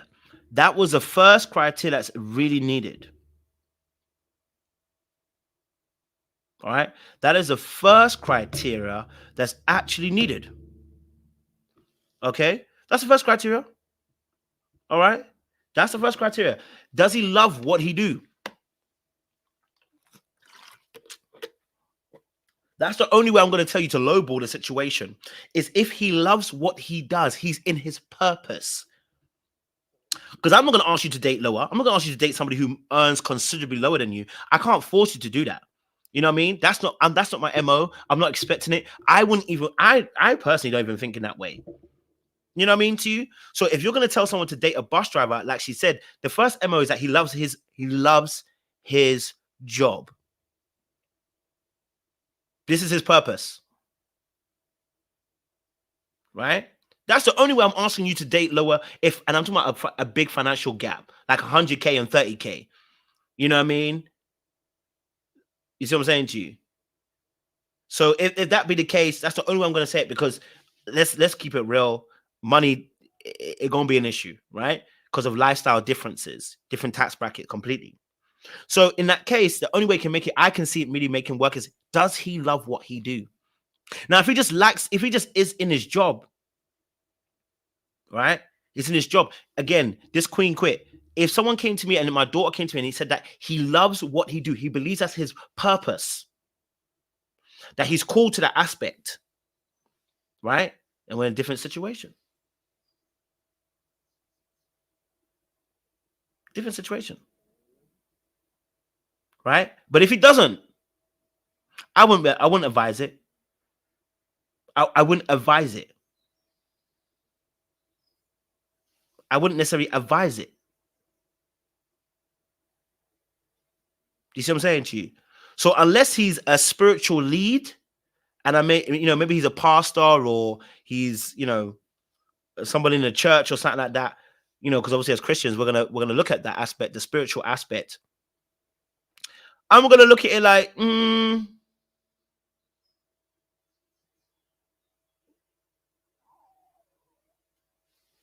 see what I'm saying to you?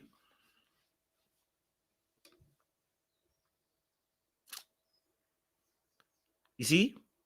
So my thing is, listen, unless the thing is your purpose, I'm gonna be honest with you. My daughter came and told me that if she earns, and I'm talking about if she earns more. I'm not talking about if she's on the same level as him. If they're both on the same level, that's nuts to even try. He's a bus driver. Who cares? You're on the same level. You know what I mean? If that's the case, then fair. Like, do you know what I mean? I'm not saying that. If they're on the same level, if you're a bus driver, you're a bus driver. You know what I'm saying? Right? If you're a bus driver, you're a bus driver. But if that person, if you earn considerably more and that person's in that purpose, quote unquote, they're a bus driver. Again, it's not about being a bus driver. It's about using that example. And they quote unquote love what they do. This is their purpose. Listen, baby, he loves what he do. Okay? Does he respect you? Okay? Does he treat you kindly? Does he take care of you? Right? Does he supply those particular needs?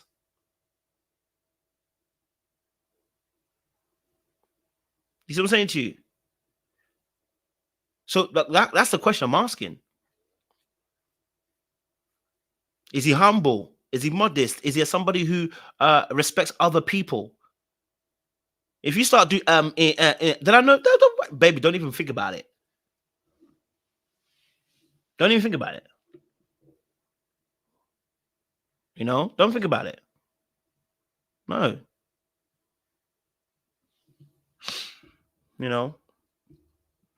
That's the reality of stuff. It's real out here. But Michelle, again, it's not about the bus driver. It's not necessarily about the bus driver. Again, it's about the bus driver being used as an example. You know what I mean? It's not that she has to date a.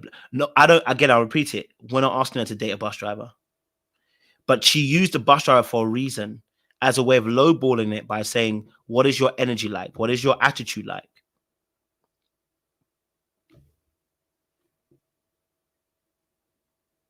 Yeah. So you got to be very careful. You know what I'm saying? Just got to be very careful. Character, integrity, key things. Of course, money is important, but character, integrity, also huge things as well. Huge things. Huge things.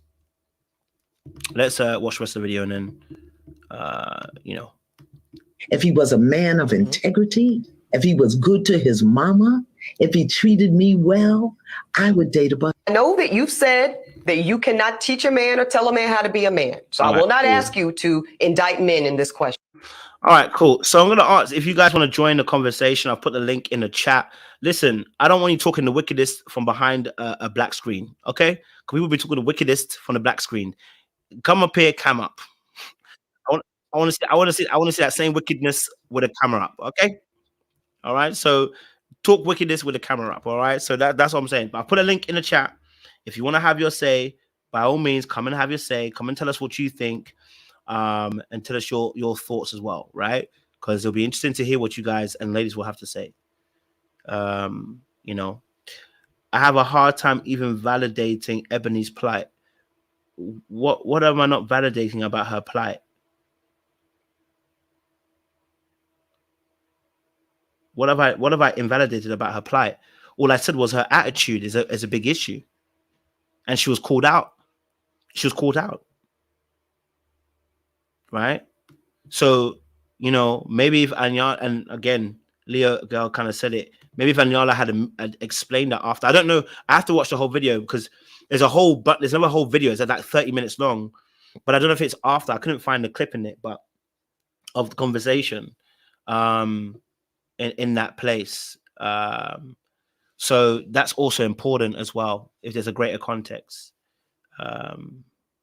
You know, so, but we want to hear your thoughts, guys. Let me know what you guys think, what your thoughts are. Join this conversation. We want to be able to see what you guys feel about the situation, right? So you want to join the conversation, say your piece, say your piece. In the meantime, if you haven't done so, like this live. Like the live. Like the live. Yeah, okay. Like the live. All right. Okay. Well, she says she's tried a lot of people. You know, she says she's tried a lot of people who she tried on different spectrums of race, and it's not worked. You know, and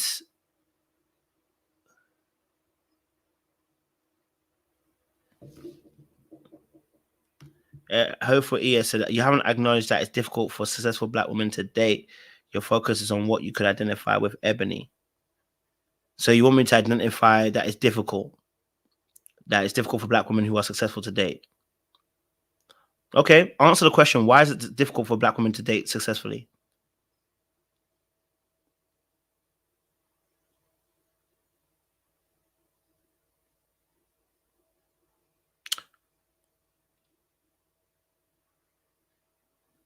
Because I was given a reason as to why she's struggling. Attitude.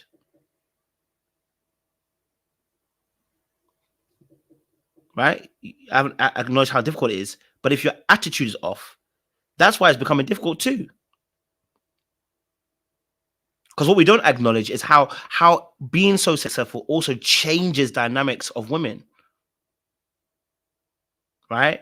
And then we compare black women to white women. And then we're like, but most of you don't even know many white women that are successful. So it's like we're talking about things that we don't even really know. If we talk about our own community, the key question is, why are those black women who are very successful, if you're saying they're unable to find a partner, why is that? One, okay, the pool isn't great. Okay, the pool isn't great. You can say that. The pool isn't, and when I say great, it's not many people. That's first and foremost. Number two, men tend to date down in terms of finances. They tend to date women who earn less than them. All right. That's another reason. Right. Number three, also, when you enter into a space of other men, right, you have to be aware how their ego and how their energy actually rubs off on you.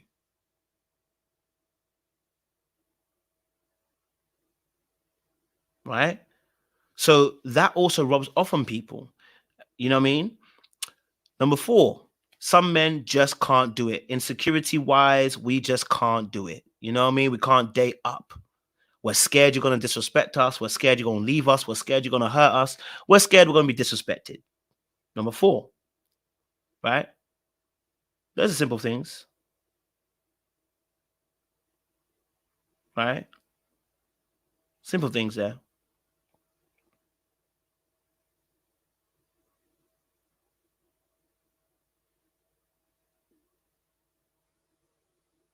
It is what it is, isn't it? You know what I mean?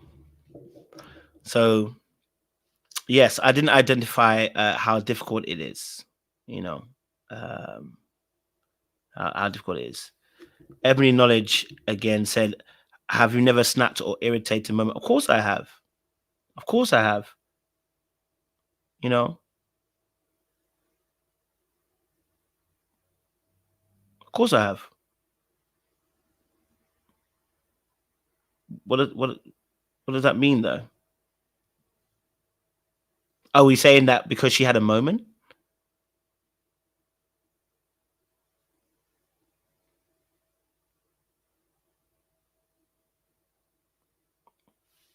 Maybe she had a moment. I'm only going by what I saw, so I'll make the deduction. You know?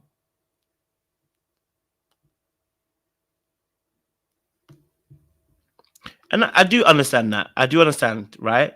But I think also what I find frustrating, and this is both men and women, is that, like, for instance, even this conversation, when I'm trying to advise women and tell them, listen, look at it differently, the amount of pushback I got back because I said, look at it differently.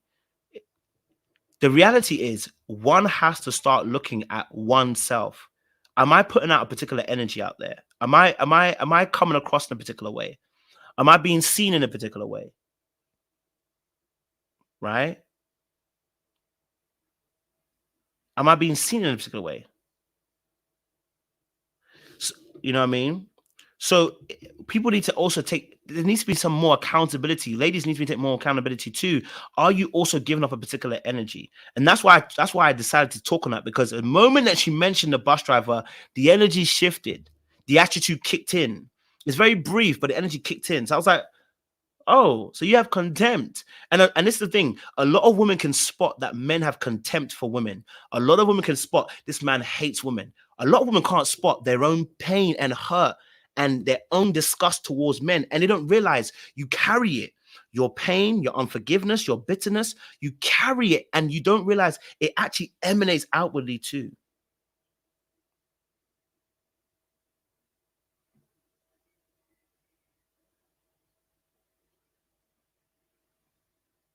So I do understand that women are disappointed when dealing with men less accomplished. I'm not saying that women should date down, by the way. You've not heard me say that that people should date down. I said, if you decide to date down, what you won't do.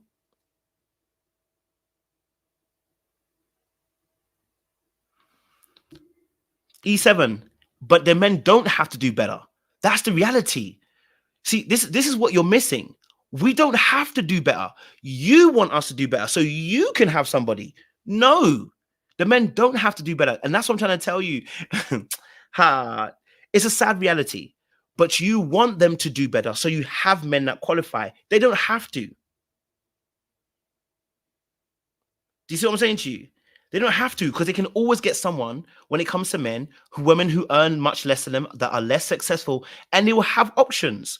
What you're saying is you want them to up the level where you are. So there has to be accountability. There has to be no accountability. There doesn't have to be. We don't have to. Because the system, we don't work in that system. We don't date women upwards. We date women in terms of finances, in terms of often success. Men tend to, not always, men tend to date down. So why would I up my level again? Now, if I'm going to cry about women who don't date down, then they need to be accountable. Get their ass on a bus and get them hauled off. Yeah. If you're a man, then that starts to cry about women who earn more and then don't date men like you, then yes, nip his ass in the bud and get his ass on a train and say, brother, improve your social standing. Because you can't be crying about women earning more and elevating the level. That's where we should be accountable. That's where men need to be accountable, because you can't cry about a woman earning more and be like, well, these women don't even respect me when I date them. Shut the heck up. Because if you're not willing to upscale yourself, you can't talk about it, because you know the game.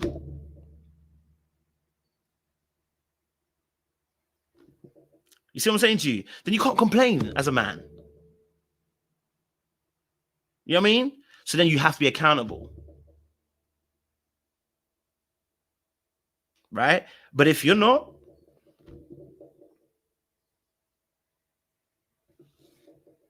why should we? You get what I'm saying? Why should we? So yes, the men don't have to do better, not necessarily because of you know, and I'm talking about in this sense as well. What I'm saying to you is the majority of women, you're talking about, again, we're not talking about the majority of women. The majority of women are not out earning men. This is what we need to get that out of the image. A majority of women are not out earning men. Even the average, when we talk about stats, women are not out earning men. But are there women that do out earn men? Yes. But how hypergamy works, or how women and men often operate, is that men tend to date downwards in terms of success and finance. That's what I'm talking about as a qualification.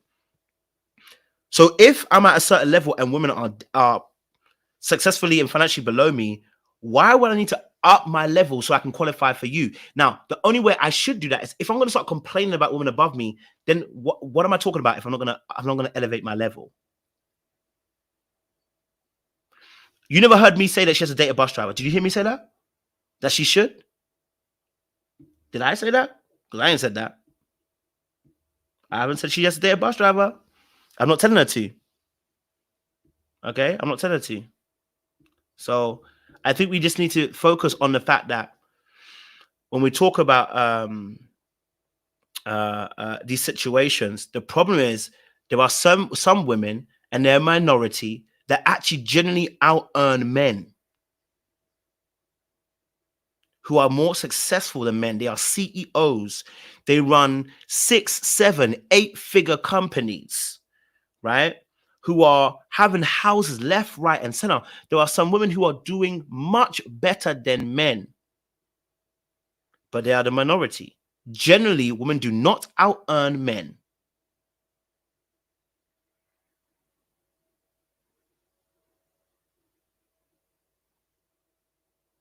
You see what I'm saying to you? So when Iyanla is saying what she's saying, when Iyanla is breaking down what she's saying, what she's really trying to make you understand is, what is your attitude towards the opposite sex?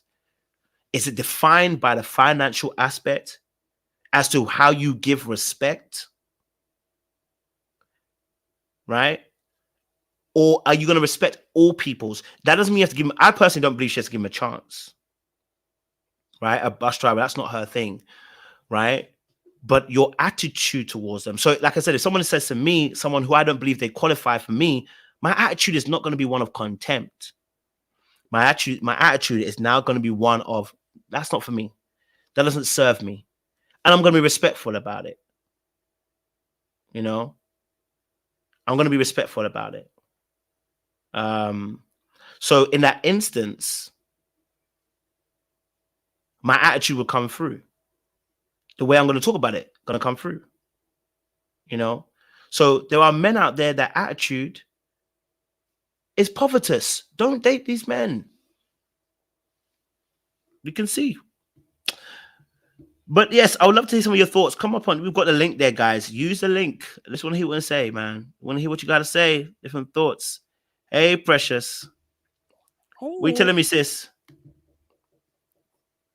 I think I'm out of sync at the moment. Okay. Okay, now I'm back in sync. There we go. Talk to me, sis. What you telling me, man? No, I think it's a really good conversation. But I do think there's a lot of things at play, because I know before you were saying, why are Black women struggling today, and I think it's very multifaceted. I think Black women have Agreed. always struggled in that aspect, just because of outside forces of, especially when you're thinking about the effects of racism and how we place ourselves in society. It's always been an issue, especially with things of saying, there's studies of showing about how other people view Black women. There's always been a discrepancy there, but I do think that it's a situation where there is an issue of about attitude, and I think the more our options are open, the more stipulations we put on things, because we find it very hard to narrow down things. Mm-hmm. I think when you're overwhelmed with options, that's when you start making all these stipulations and putting all these things on, because there's just too many things going on at the same time. And I think that's where you're getting all these sort of not very important things put on about. And it's important, obviously, you want to have a comfortable life, and you want to be able to earn money in a way that means that you're not struggling. And I think, with so much advancement that women have made in that aspect of making their own money, there's that turning point where you kind of now, you look past the idea of as you said, about your character and about what kind of person you are, and you're now looking at, okay, well, you need to earn this, you need to earn X amount of money to be able to even enter my sphere. And I think that's where the issue comes in, because as you said, you could earn $1 million a year and just be a really horrible person and just not be somebody that somebody wants to date. So I do think your attitude about how you go into dating and what you're looking for makes a massive difference. And I do agree that we do tend to be the common denominator in our relationships. And it's having the ability to be self-reflective of, what am I bringing into the situation that's making the situation turn out the way it is. Because again, it's a two-way street. You bring things to the table that are good, and you sometimes bring things to the table that aren't so good. And I think that's the important thing, of being able to own what you're bringing that isn't good, and figuring out, okay, well, how do I work around this, and how do I make this work for me in that aspect, if that makes sense. No, it does make sense. Tricky. I think also as well, UK market is probably slightly different to the US market, but we have some overlaps. Yeah. Because bus driver might not be so crazy in UK. Bus drivers earn well in the UK, to be fair. Like, they earn like a good amount of money, so yeah. So I think it might be a slightly different different conversation in that sense. But I think in regards to what we've seen with that video of Aboni and Iyanla, again, I don't think it's necessarily just about but the finances. And I think and this is why I said that it's a two-pronged attack, right? As a man, I don't want to hear you crying about a woman saying to you, you don't qualify for her because she's looking at you financially, right? I don't want to hear that. I don't want to hear men crying on my internet telling me, well, she earns 40K and she said I can't date her because I only earn 20K. I don't want to hear you crying.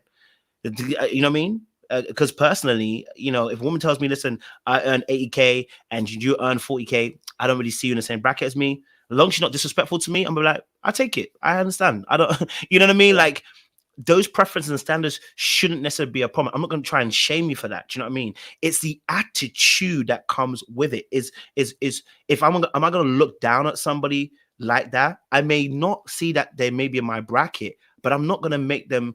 I'm not going to be. My energy's not going to be like contemptible and arrogant and looking down on a person. I think that's the key part of the thing that I picked up with the situation with Iyanla. Yeah, no, I agree. I think it's just because what tends to happen is that when somebody puts a preference on something and you don't meet that preference, you take it personally. and you don't always have the ability to step away from the preference and let the preference stay where it is. And it kind of is that idea of a hit dog will holler. If you don't meet that preference, it's okay. But I think people do tend to hinge their entire identity on preferences, and they hinge their quality and their what's the word, sort of what they're worth on whether or not they meet the most popular preference and whether they meet the categories that everyone seems to find attractive. So once you don't fit that, people do tend to take that personally. But I do agree with you. I think if that person doesn't want you, whether it's about your finances, your body shape, your height, your race, your whatever, however you think, it's okay to just be like, okay, that's fine, I'll move on. Because I think when you allow yourself to qualify your worth based on whether you meet, arbitrary preferences, that's where you get this vitriol and contempt that essentially just starts between men and women. And I think a lot of those issues that we face when it comes to men and women dating is because people want to fit what is the trendy preference, and the majority of people do not fit that. It's just the reality, and so they take it personally, and it creates this fight. It creates this us versus them situation, which doesn't really need to happen. So I agree with that. Two geeks and a nerd. Welcome to the conversation. What's your thoughts? We're talking about Ebony and Iyanla situation. I guess we've branched into some other conversations around dating, but welcome to the panel. Talk to me. What's your thoughts? Oh, sorry, I think you're muted. Hold on. Go for it, bro. Yeah, go for it. Okay, can you hear me now? Yeah, you're good. Okay. Well, there's a lot of factors, I think. A lot of people, I think, try to make the situations black and white, and they're not actually black and white. There's a lot of, like I always say, colors in the situations. So, I mean, I can remember an episode of watching Divorce Court, and the woman, the wife or the ex-wife, while they were going through the procedures, he had took on a DJ job. He went from a corporate to a DJ job, but DJing is what he really loved and what he wanted to do. And she had mentioned how upset she was because he had left his corporate job. But he even said, being a DJ, he was making more money than the corporate job. But she was upset, and she had said because it was a certain type of job, she wanted a certain type of image for him and her. And she wanted that corporate image for him and her. So she was more upset that he left the corporate world than she was about the money. So, and also here in the US, we have a huge problem with inflation. So there's a lot of people who are making good money, but because of inflation, their money's not going as far. So there are a lot, again, this is where I say a lot of colors come in. So it's not just all black and white. It's not just, well, I just need you to make more money. There's a lot of people out here holding down jobs, whether they're in their purpose or not in their purpose, they're making money. But because you have a lot of factors going on in society, it makes it difficult. And we need to acknowledge all those factors. Again, it's not just about black and white. Oh, it's about just making money. And I know we're talking about the Iyanla thing and, her facial expressions, which she did tell on herself. But again, what I find too from couples, just listening to couples, whether they're friends of friends, family, there's also a lot of this not being a unit thing going on. I know several couples where they're not working as units. It's like yours is yours and mine is mine.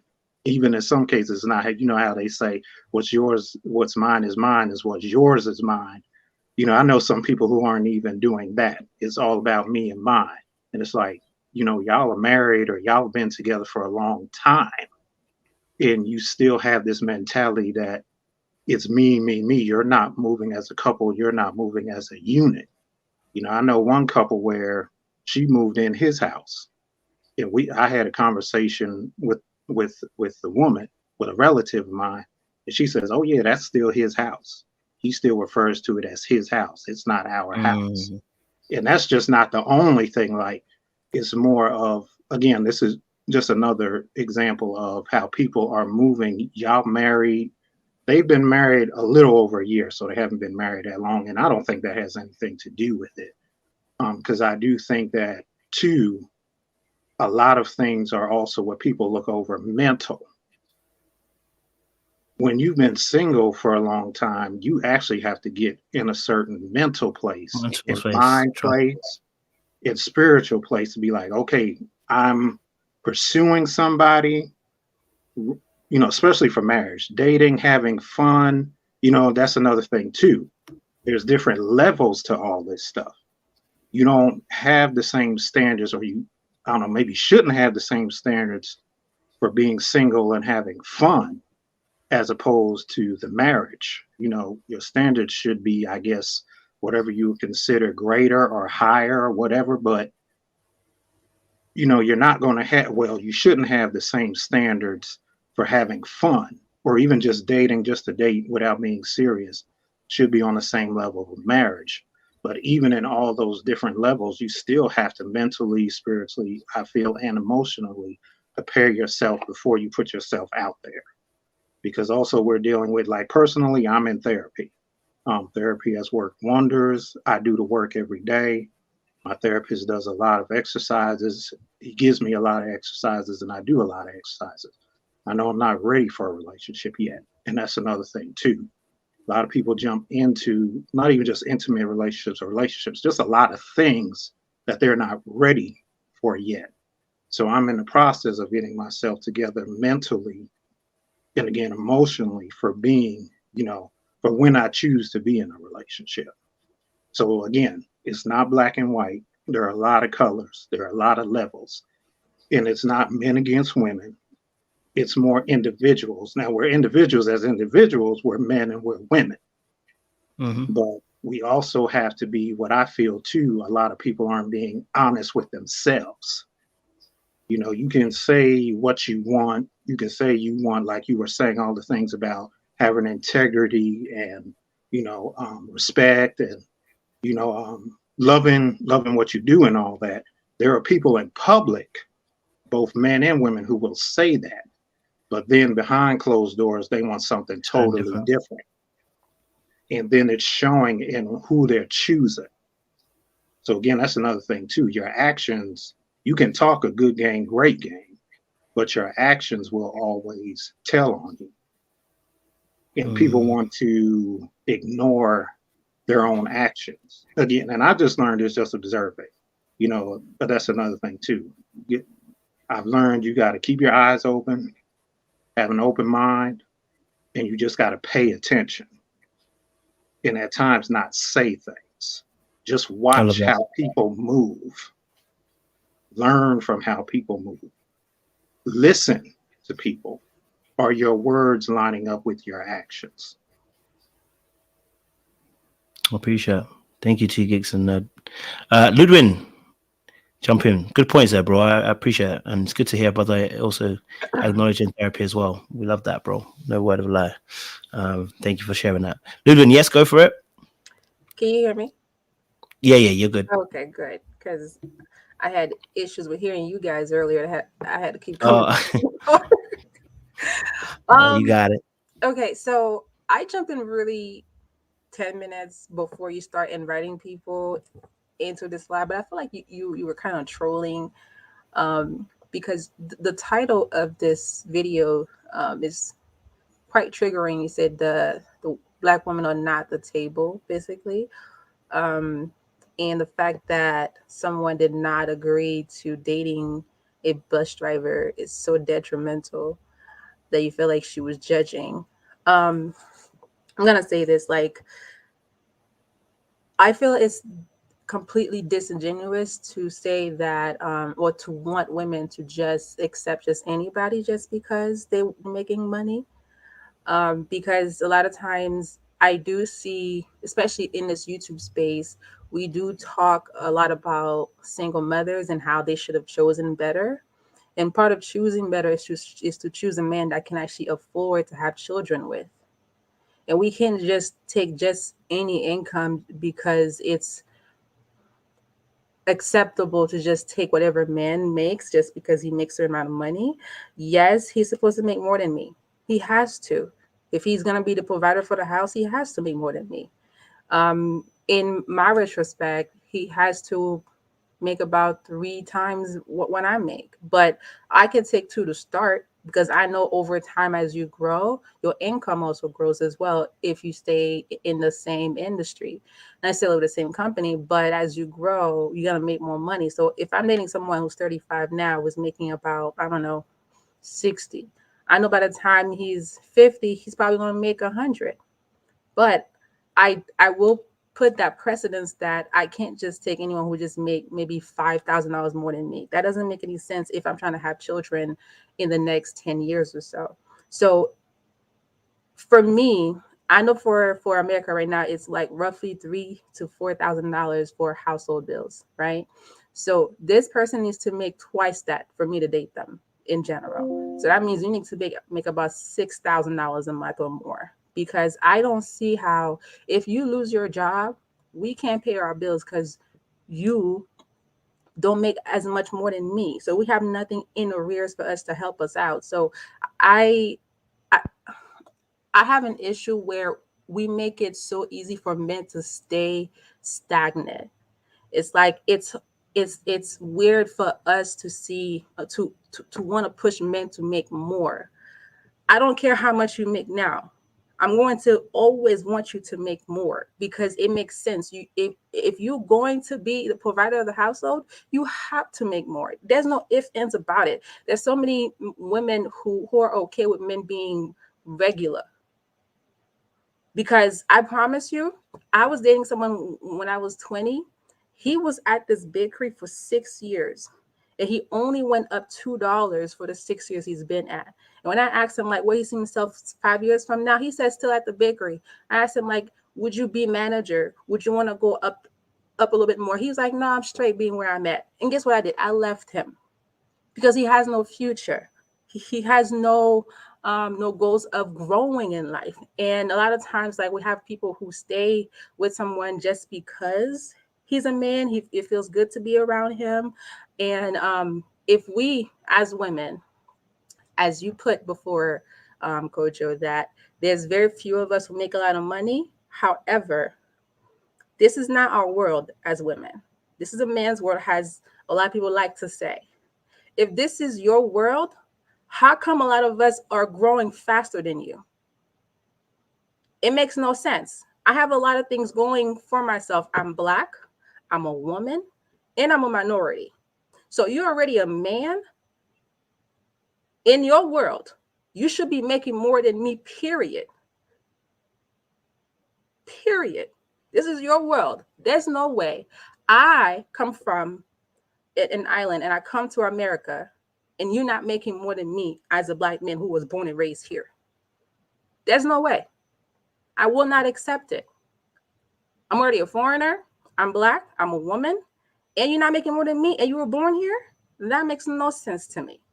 So I feel like regardless of how people are going to put it, or men date down, you should date down. You're supposed to make more than the woman. This is supposed to be your, you have more access than I would. So there's no way I'm going to accept you just being flatline, just going through life, just having regular jobs. No, you need to find a way for the next 10 years. That way I can trust, I can follow. But if I don't see where you're going to provide for me, my parents would never allow me to just be with any regular man. And no woman should accept this at all either. I appreciate it, and thank you for sharing that. So I think it's quite interesting, something that you said, right? So you said obviously, like for instance, black women are one of the fastest growing in terms of finances. Yep, they are, but you're still not more than the men. You're still not out earning the men. We're not supposed to. You're right. Yeah, but so what was the point of you making that point about you're outpacing the men? If you're not supposed to, what's the point of you mentioning you outpacing men in terms of finances? I'm saying that because you said that there's a small percentage of us that are actually making more in general, right? It's not a lot of us that's making more. What I'm saying is if that few of us that's actually doing it, and then you want us to feel bad for actually going further than a man, come on. No, I don't want you to feel bad. My point of the matter is you're complaining that there isn't enough men who are in your circumference. That's why I said to you that. That's why I said to you that you're now trying to. Now the real actual situation is that we're being made to feel bad as men because we're not at your level. And I'm trying to tell you, no, if you're going faster than everybody else, you're actually saying that we have to come up. And I'm saying to you, no, we don't, because we date down financially and successfully, by the way, in that aspect, right? So why do I have to come up? If you're deciding, if you're the fastest growing market, why do I have to chase where you're going to? What's the motivation? So you're okay with being at the current pace that you are? Are you okay shaming us because we're not going to go at your pace? I'm not shaming. I'm just saying. I'm only making a point. Listen, I understand where you're coming from. I'm just saying I'm making that point because what you're really trying to say at this point in time is we're discussing this lady Ebony, right? She said across the board. She didn't even just say black men. She's done it all, and she's having the same issue. So then Iyanla said, "All right, cool. You want to date a bus driver, right?" The bus driver situation comes in. I've already said to you already. I'm not telling any of you to date a bus driver. I said if you are though going to date down financially, he better love his job, as in that's his purpose, because anything else is going to cause an issue between yourself and that particular person. That's the only anything I was advocating for.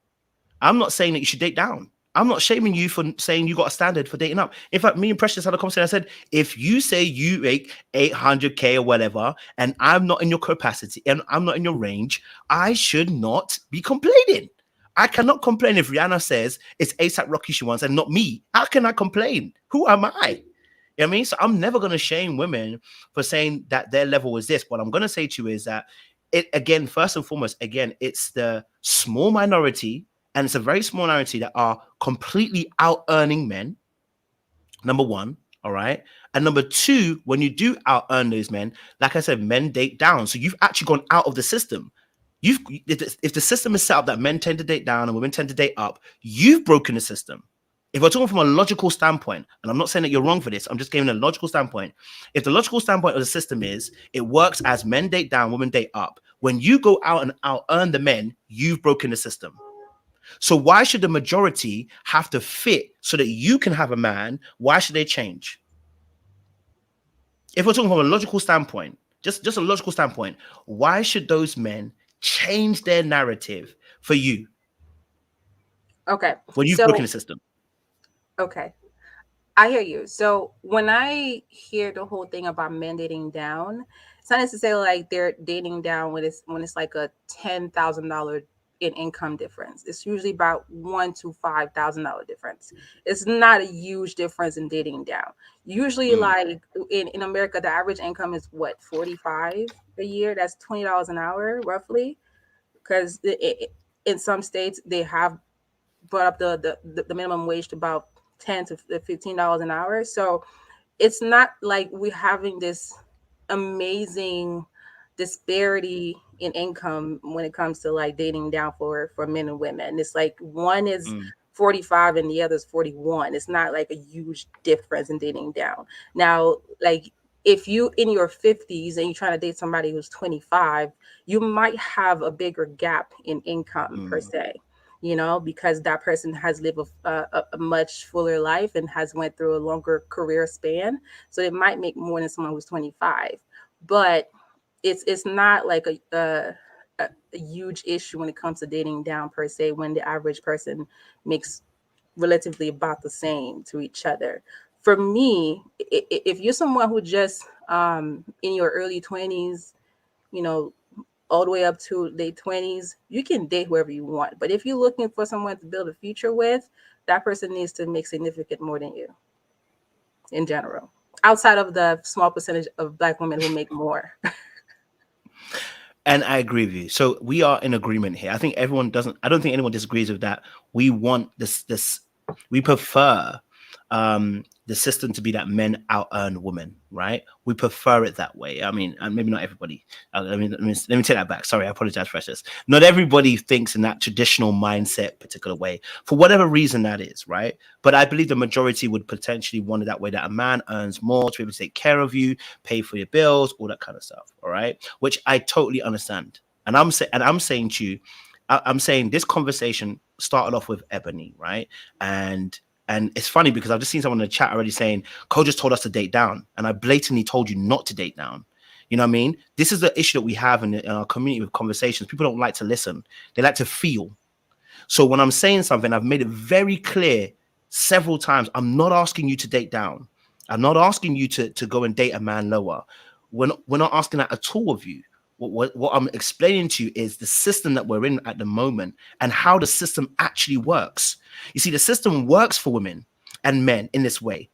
Those who are regular, those who become exceptional have a very smaller pool to choose from. If you start earning 100K and you want a man to out earn you, your pool is now smaller. What you're actually saying is, and this is what happens when women start having this argument, they start saying, we need more men in that bracket. No, there's enough men in that bracket, but the problem is you've become part of that exceptional bracket. You're now exceptional, which means now it's much harder to find the man that you actually want. You've gone into a bracket where the pool is smaller. And so the way that sometimes women interpret is that we need the men to get better, get more money, so we can actually choose them. It's like, well, unfortunately, the system is not going to change so drastically like that. We got a system at this point in time. So what do? You got two choices. You can starve a little bit more and wait for the right opportunity of the guy that comes along. Hopefully he comes along who earns more than you and is the right type of guy. Or we can say what Iyanla said, which is don't look down on a bus driver, not necessarily quote unquote, someone who earns less than you, but has good characteristics, loves what they do, is on their purpose, is going to treat you with respect, is going to care for you and think about how to support you in your endeavors. Right. So that's what I'm trying to say to you. I'm saying to you that look at the system for what it actually is.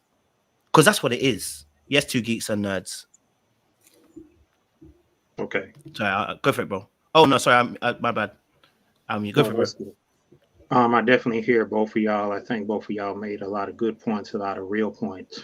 But when it comes to the growth thing, what I've learned is, and what I apply to my life is that even when going back to therapy, was doing some things on my own wasn't enough. I was trying to self-improve on my own. Eventually, it wasn't enough for me to do on my own. So I started to seek out therapy. And what my exercises have taught me is when it comes to the growth thing, you first of all have to make a choice. Doesn't matter if you're a man or woman, what your race, all that. Doesn't matter any of that. You have to first of all make that choice to grow. And then you have to do the most difficult thing, which is to stay consistent. I've learned looking back at my life, I've shorted myself not staying consistent. Now I'm in a mood and now I have the understanding of what staying consistent does. And my experience has been I've gotten things and still in the process of getting things. But this is a whole process, and it's a process of building. That's why I was talking about a lot of people out here, they don't know how to build together. A lot of people want someone to have it already. And maybe as a couple, y'all might need to build together. Again, it's different levels for it. It goes back to what you're looking for. Are you looking for someone to be serious with? Are you looking for someone to marry? And those are different standards and different levels than someone, again, you just date and want to have fun with. And people have to start, I think, separating those levels. But they have to first decide what they want to do, who they want to be with, and more so, what are your intentions on being with that person? And going back to the growth thing, so how do I put it? I'm in a constant state of growth now, but it started where I was mentally. So like I said, I've learned to stay consistent. and I'm getting better results staying consistent. Part of the consistent process is accepting the things you don't like. In talking with people, a lot of people just in life in general, they don't want to accept the things they don't like. That doesn't mean you stop doing what you're doing. That's what helps you reach the end of that finish line. So in that, and again, going back to a process, it's all a process. Growing is a process. And we don't know where the end of the finish line is. That's another thing I've learned a lot of people don't like. You know, I know someone who's going something, you know, now in his relationship. I want it good now. I want it good now. He mostly speaks on now, now, now, now. And I'm telling him, just go through the process and try to like the process. Try to enjoy the process. Stop focusing on now, now, now, now, now. It's making you more frustrated on not having the now, now, now, now. You have to allow yourself to go through a process of growth. So I would say, as if I'm seeking someone for marriage, one of the things I feel, this is just my opinion, people need to work on is building as a unit. We should be encouraging each other. We should be working with each other to build a greater empire together. So someone might not have it all to start out with.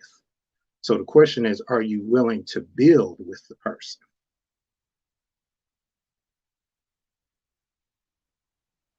Again, are you honest with yourself? I'm not going to get what you both made was great points. Both of y'all had great points. But can you be at least honest with yourself to say what you really want? Even if here's another thing I've observed with people. People don't like being the bad guy or the bad girl. That's why another reason why I think people aren't honest. Good example. Just remember this example.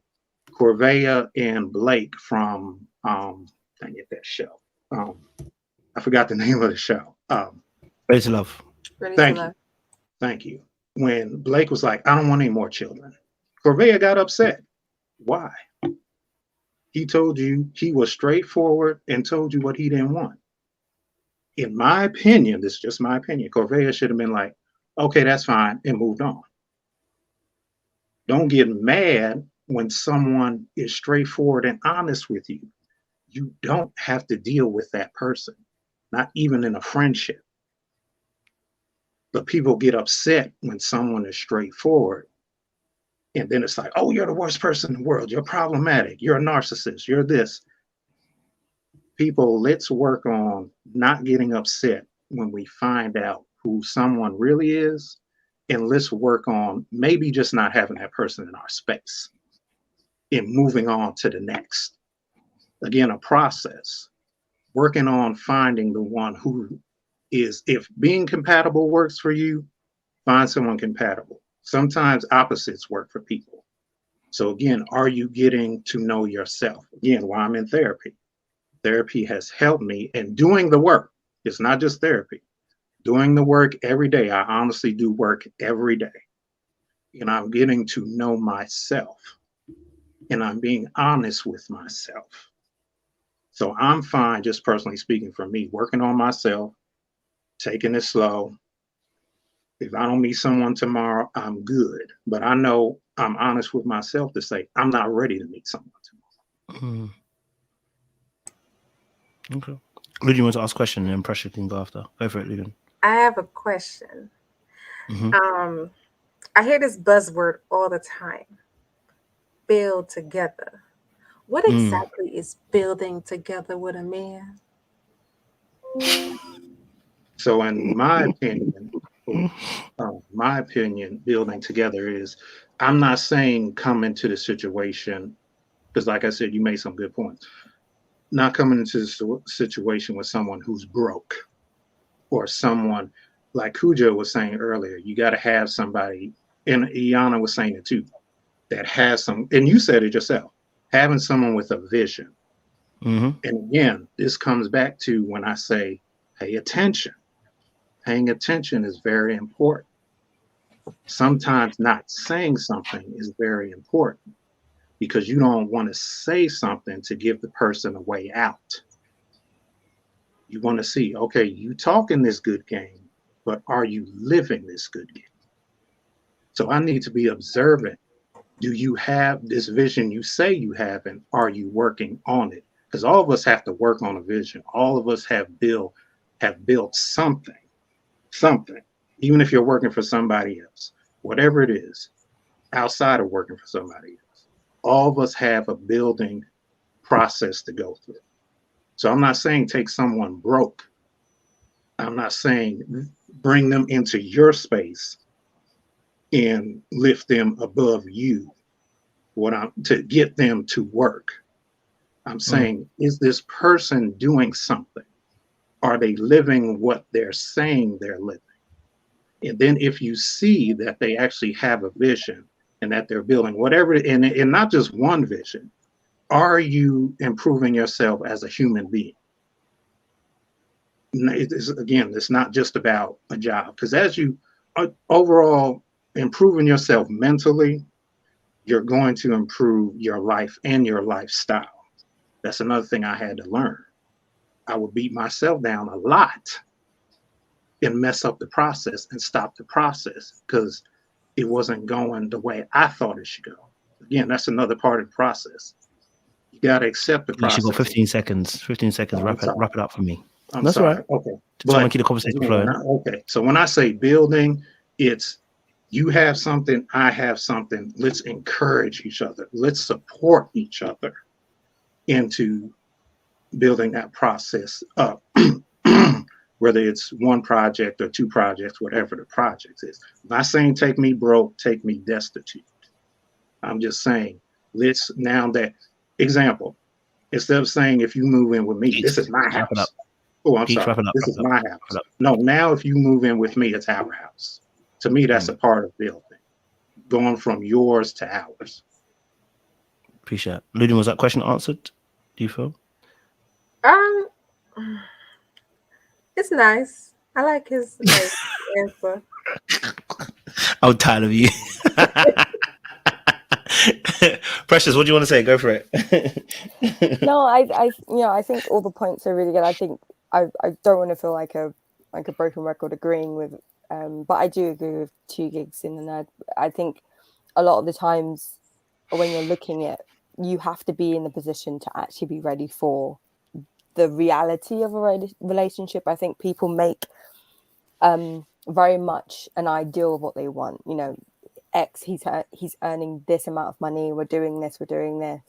But I think kind of going with what you were saying, Koji, about the system, there is a lot of privilege there for men because that system was created by them of being able to date down. I do think if you're a woman and you've entered that spirit where the pool of men earning more than you is smaller, I do think there is some acceptance that comes with that, and probably also being okay with actually dating down too. I think there is sometimes, I think that there is the idea that yes, men and women are different, but I think in some capacities, when you're looking at now, you've entered a financial sphere where there's a lot of men and they have to date down. There's a reality that maybe you also have to date down because that might just be the situation that you're in.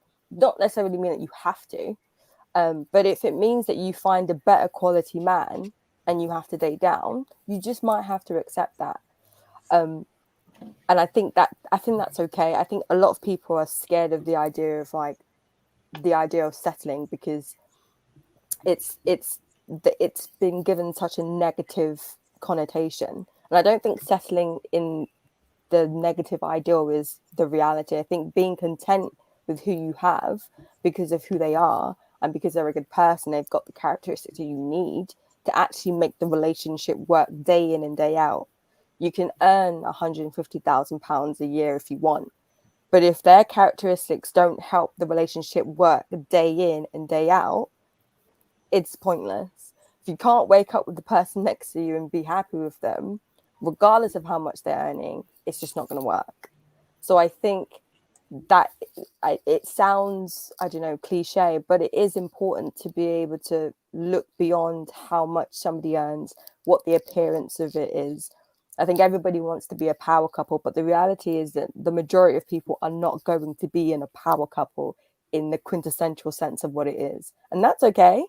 It's fine. Like, it's okay to, you know, you both work 9 to 5 office jobs and you can live a comfortable life. We don't all have to be Beyonce and Jay-Z.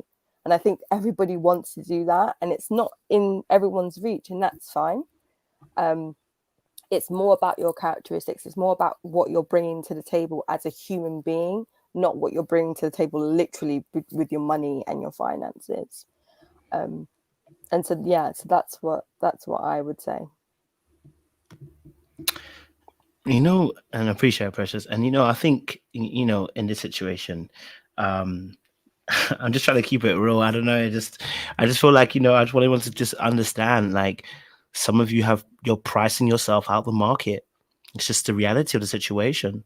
And it's a stark reality that's very painful for a lot of people, right? And when I say pricing yourself out of the market, what I mean is some of you ladies are exceptional, successful, well-financed women. And unfortunately, screaming at the top of the mountain, where are all the men? When you're at the top of the mountain, it's madness to me. It's like, babe, there are only a few of those people who have reached the pinnacle that you've reached. What are you expecting? You know what I mean? Like, what are you expecting? Right? You've reached the top of the mountain. You know that the system is that men tend to date down. Biologically, that's how they do things. And then you reach the top of the mountain, and then you're screaming saying, but where are the men? You've reached the top. There ain't no men who are going to date down because you've reached the top. You're now the top dog. You know what I'm saying? So now you have to change your dynamic potentially, because the type of men that are on your level either are taken or there's not many of them. So now you have to change the way you may have to look at this. So when we're saying about women are the fastest growing thing, hey, we can be the fastest growing thing all you want. Grow as fast as you want to grow. You get to the top of the mountain, you're going to have the same issues. You're going to have to look in somewhere where they are not, which is you might have to look down in terms of finances and success. And that's my thing. I just want to keep people on a realist thing, because the system is not changing overnight. You know what I'm saying? There's not going to be a wave of millionaires of black men coming overnight or billionaires coming overnight. It just doesn't happen like that. Do you know what I'm saying? So I'm saying that, look, if you're, and that's why I called it an exception, because those men who are even making 6 figures are part of that quote unquote kind of exception. It's almost what, 10 to 13% of these, and that's men. And I think for black men, it's even less than that. So you're becoming part of the exception. You're becoming part of the exceptional group. Bravo, well done. But how you now get there comes with issues. Okay, that's the unfortunate reality of the truth of what we're seeing. So when we're talking about building with somebody, right? For me personally, when I say about building with somebody, I don't think there's anything wrong with building somebody. But first and foremost, again, the same conversations happen again.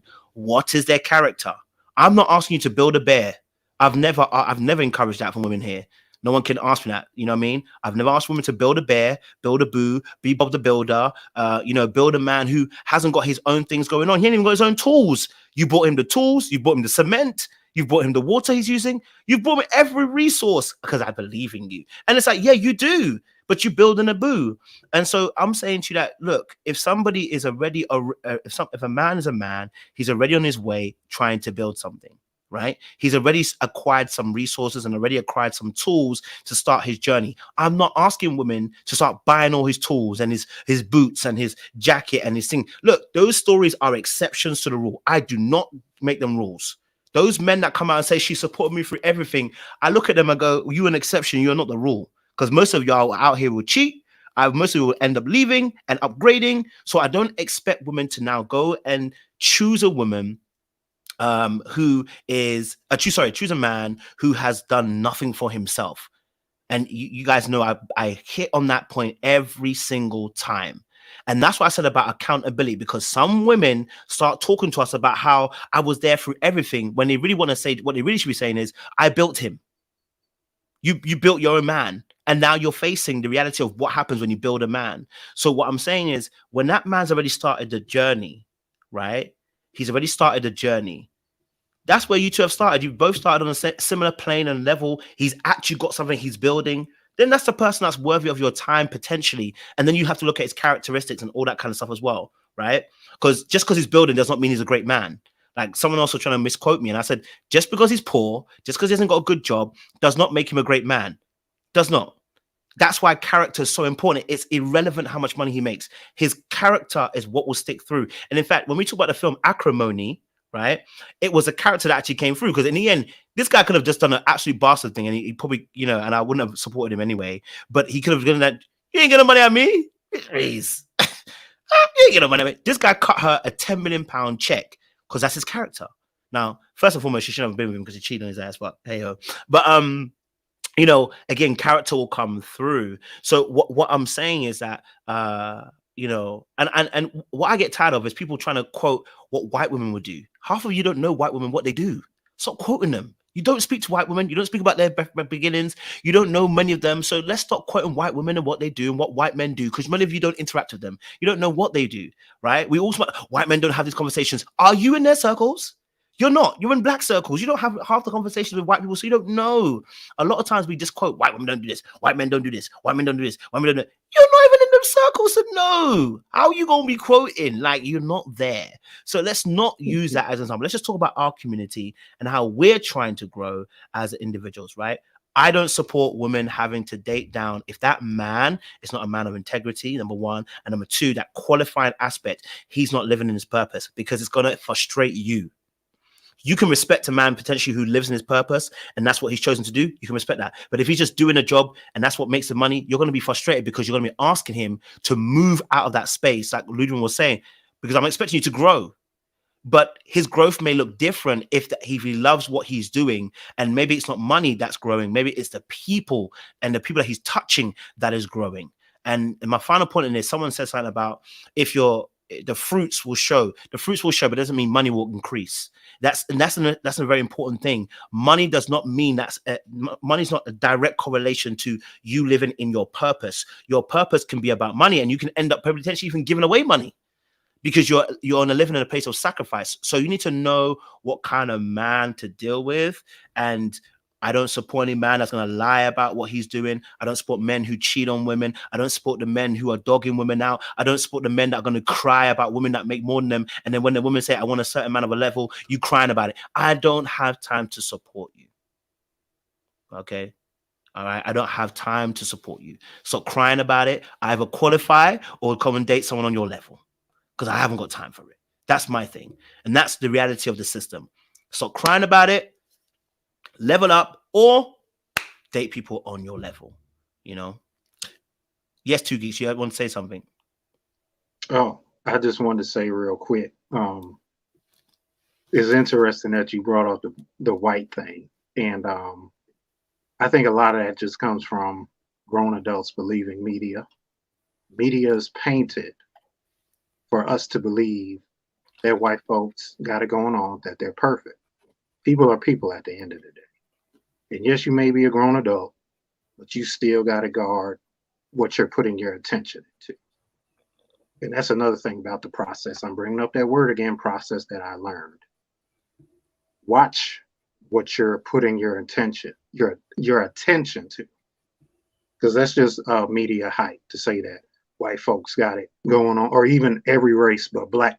Because here in America, pretty much every race but the black race, media will tell you has it going on. And that's not true. At the end of the day, people are people. That's all. Yeah, go for Precious. I think it's also important, it's sort of jumping off with what Two Geeks said about the comparison with white people. I think it's also important that we realize that we are two very different groups of people with two very different histories, two very different experiences. And I think trying to compare yourself to someone who doesn't know how it feels to be black is absurd to me. So I think, you know, comparing ourselves to white people, then saying that we're different from white people, is a very oxymoron that doesn't make sense. So I think it's important to understand your own culture, your own nuances in your culture, the history and why things are like the way that they are, and then work within that parameter.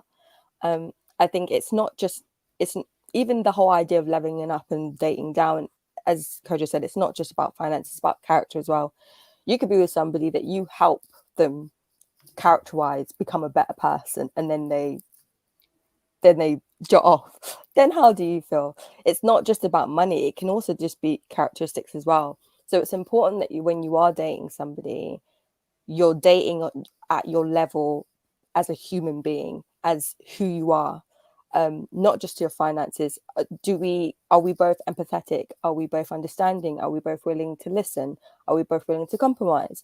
Are we both willing to encourage and support each other and do those, very basic, mundane things that make relationships work? That's the things that you need to compare and look at. And I agree, you shouldn't have to date down in any form of fashion. It kind of goes back to what I was saying before. If you have your preferences, stand in your preferences and be okay in that, and know that you're picking them because of who you are, what you work with, what works for you, not because you think that you're going to look better to other people because you've picked that. And I think a lot of people's stipulations or preferences when it comes to relationships are based off what they see other people doing, or based off social media, or based off what relationship gurus tell you is right. You should really be thinking about actually what works for me. If you're somebody who, doesn't want to have somebody who is very dominant, or somebody who's very outspoken and very gregarious, then that's not what you should be going for. And it's okay if that person doesn't meet that. There's someone else that will. And I think if more people have confidence in what they want, kind of what Tugit was saying, more confidence in what you want, and have a process of thinking out why you want that. Not just saying you want it because you think that makes sense, but saying, I want this because of this. And once you can actually answer that, you're going to be a lot more confident in your choices, and you're going to be able to accept the choices that you make in a much more happy, hopeful pace, rather than saying, I need you, kind of like what Coach say, you can't pull a whole group of people to be better if they don't have any reason to, or they don't want to. It's about what it is that works for you, and going for that, and having the confidence to say that in a way that means that if the person doesn't meet that criteria, it's okay. It's fine. Just move to the next person, and you'll be able to find someone. It's kind of like when we say with men saying, oh, I don't date black women because of this, I'd rather date that. You don't have to mention that second bit. Just say, this is what you don't want, and let it be there, and let it live there where it is, instead of making it into a thing that you want to galvanize people's ability to work harder and do better. If they can't galvanize themselves, you're not going to be able to do that. So just work within your remit, and you'll find somebody who's also working within your remit too. Yes, Julian, go for it. I asked that question earlier about the whole what does it mean to build together, because a lot of time that term is such a trigger for a lot of Black women because of what they've went through with their previous relationships. So they always feel like, oh, I got to build a man again. Now, granted, I'm not saying like all the past relationships have been with broke men. However, it's the pouring into someone so much that like when they leave you, you feel depleted, or like you were expecting an end result and when it didn't happen, so you feel disappointed. Like, dang, I put so much energy into this relationship. It should have ended up in a marriage, or it should have ended up here. We shoulda, coulda, woulda, all these things. And we have these expectations for, if I'm in a relationship, I'm going to give him my all, in a sense that it should amount to a particular result. So when it doesn't happen, we're like, okay, should I even repeat the same process next time? Because, the whole saying, when you keep doing the same thing over and over, it becomes insanity and nothing changes. So now a lot of women are stuck in that mindset of like, okay, so how much should I pour into someone where I don't feel like they're not going to leave me, or like not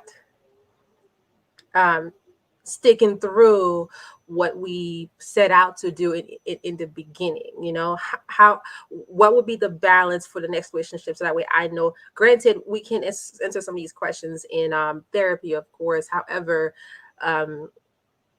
choosing a partner that we know that have great character, like all of you have said, which is good, because that is the first foundation. Because I can speak through hell and back and say, oh, I need someone to make more money. However, if this person has money, but he wasted on stupid things, or like he gambles or he drinks all the time, that doesn't help the situation at all. So it's a lot of things that goes into choosing the right partner.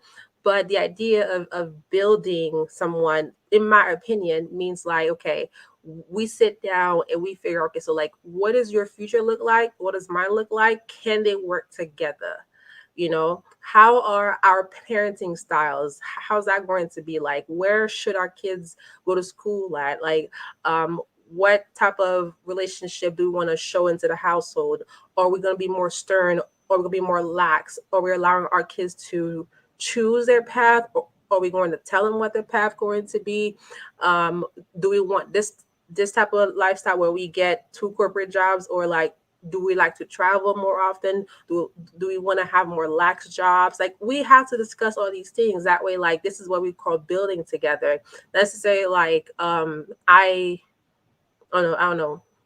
I, as a woman, invest into your business. I'm not doing that. You know, I should feel like you should be already solid in your career, whatever that career is that I'm okay with. You know, the whole, I think 2 Geeks earlier mentioned about I think it was 2 Geeks or Precious, I'm not sure, but the whole DJ thing where the wife got upset when he changed careers. That could be something where like they didn't discuss it at first, and he just made it on his own, and now she has to accept the new career change. And you know, that should have been the conversation that they have prior to just changing a whole new career, because like he said, that's not what she envisioned. So the idea of like the vision for a future, if they don't align, at least if it wasn't discussed in the beginning, have a yearly review. You know, where do we want to be next year? Like how often people change, right? And granted, we start one way, but who we are at 30 is not the same we want to be at 45 or at 60. We have different tastes as we grow. So it should be one of those things where we talk about it like every other year in our relationships. That way we don't have to go into these things where like, okay, dang, I wasted 15 years in this relationship, and this man changed, or we never talk about it. So is these things for me. I don't agree with like spending money on no man to build. That would never be my specialty. That is not my what's the word I'm looking for? My ministry. Shout out to the women who do, though. I hope you wake up from that, because a man should already be in his purpose, we could say, or at least know the direction he wants his life to be. And I'm not even mad at that. Okay, I'm not even mad at that, right? So what you discussed there, and this is why I'm going to say I think women need to be accountable. Y'all be dating these mammy boys, because the mammy boys have no pride. No offense, I'm not talking about all mammy boys. When I say mammy boys, it doesn't mean that you only had a single parent. It means boys that are over nurtured by women, right? These are the boys that have no pride in doing things by themselves. They will use you. They will happily take your finances. They'll happily take your resources and build what they need to build, and ends up turning against you. If you speak to men who've grown up around other men, strong male leadership, there's a pride that we carry. We don't want your ass taking over our stuff. We want to be able to build. We want to be able to achieve our goals and our ambitions. We want to be able to hit targets. In fact, that's actually what motivates us. You see what I'm saying to you? Because we're show-offs. We want to be able to build something and be like, that's what I built, you know. Yeah, it's me, you know. Right? You see a mechanic, and when he finishes a car that he's built, bro, he will tell you, listen, this is the car I built. Look, this is one right here. Look at this. This is what I did, you know. We don't get excited by women trying to build us. And so that's what I'm saying about accountability, because the reality is sometimes when we talk about women going to build men, You'd be choosing these men who have no pride in them being men that build. Men want to build. Innately, we want to build. So if I'm doing something, right, like if you ask any, like I told you guys last time, when I lost my job and I had a girl at the time and she was trying to help me, I told her, hey, stop that. I mean, now had it got dire, I might have been like, all right, babe, just help me out. And maybe that would be the situation, right? A once off or whatever, right? But I'm not looking for you to give me hand. I don't even like my parents give me handouts, let alone a girlfriend give me handouts. You know what I'm saying? Because as a man, you want to be able to stand on your own 2 feet. My question is, what kind of men are you seeing that want all your resources to help them build their particular situation? Why are they not trying to figure it out? Why are they coming to you to say, yeah, invest in my business? If we're not, first and foremost, if you're asking someone to invest in your business, your ass better be married. Because why are you investing thousands upon thousands of pounds into a man who you're romantically interested in and you are not married? Better yet, if you're going to give it, stop giving it don't give it as a loan. It's gone. It's a gift. Don't cry about it. Don't shout about it. Money gone. You understand? If you get it back, you get it back. If you don't, you don't. So the reality is we're making poor choices. We're making poor choices. And I'm not just blaming women, because I'm going to come back onto the men. Oftentimes, women making these choices too, there is no strong foundational man who's also educated them that this is not what we do. You understand? This is not the movement we make. You see what I'm saying to you? And of course, you're going to make mistakes when you're young. You're going to ignore your dad. We all know those ones. We've all been there. Men ignore advice too, right? But the reality is we're in a system where a lot of people have had experiences because there's a failure to be able to discern, what am I meant to be investing in? Do you know what I'm saying to you? And if we're talking about this keyword build, the Bible even says, count the cost before you build. There's an aspect of counting the cost and assessing whether this is the right investment for me to make and put money into, right? But our hearts are leading us sometimes, and we just want to be loved so much sometimes that we skip a lot of the things we see. So yes, I do believe there are some men that absolutely have lied, okay, cold ass out lied. They are probably narcissists in that. The majority of them are not narcissists. Majority of them are con men, and con men play upon your own emotions. They prey upon you assuming things rather than asking real questions. They use your emotions to buy in. That's the reality, right? And then we have stories coming back saying, men ain't this. We invested this. I built him up. He did this and he changed on me. And then when we actually analyze the situation and we take it bit by bit, most cases are pretty much the same, right? So I'm not saying that all the blame revolves just on women. I'm saying in the sense of me too as a man, I've got a role, right? And I think I said this last week. I said I want to start doing more videos on talking about what you should be looking for, because I can talk all day about what you shouldn't be looking for. But let's start saying what you should be looking for. Is he kind? Is he compassionate? Is he a man that loves? Right? Listen, I say, does he have shame? Because some of these some people are very shameless. Yeah, shameless that will ask you for everything under the sun. You know what I'm saying to you? Yeah, there's a level of shame that men have, that there's a pride that comes into it, where we will ask you for something, but it's like, yo, I don't make it a habit. I need to be able to stand on my own 2 feet. I'm not Bambi. You know what I mean? So these are the things that we need to be instructed into our daughters and our sisters and our female friends as well, or women as well, and let them know this is what you should be looking for. Is he kind? Is he compassionate? Is he a person that has a level of shame when it comes to his aspects as well? What's his vision? You know what I mean? Is he going somewhere already? Like what kind of manner is he? How does he treat other people? Don't miss those particular aspects, because that's what we're looking for. We want to look for those key components in a man. And if you can find that, by all means, you could be winning. Now, he may not be your financial bracket. If that's the case, then find somebody who is in your financial bracket. And if you can also date someone who's not necessarily in your financial bracket, but he has those components, more fire to you if you can do it. Yes, 2 geeks. And also, know the difference between building and raising someone. I think a lot of people get building mixed up with raising another person. Mm-hmm. If I'm building and we're going through the process of getting married, again, different levels to different things. We got to remember this. you should see me already in the process. If I don't have it yet, or if I have it and I'm doing something else, you should see me doing the process to build.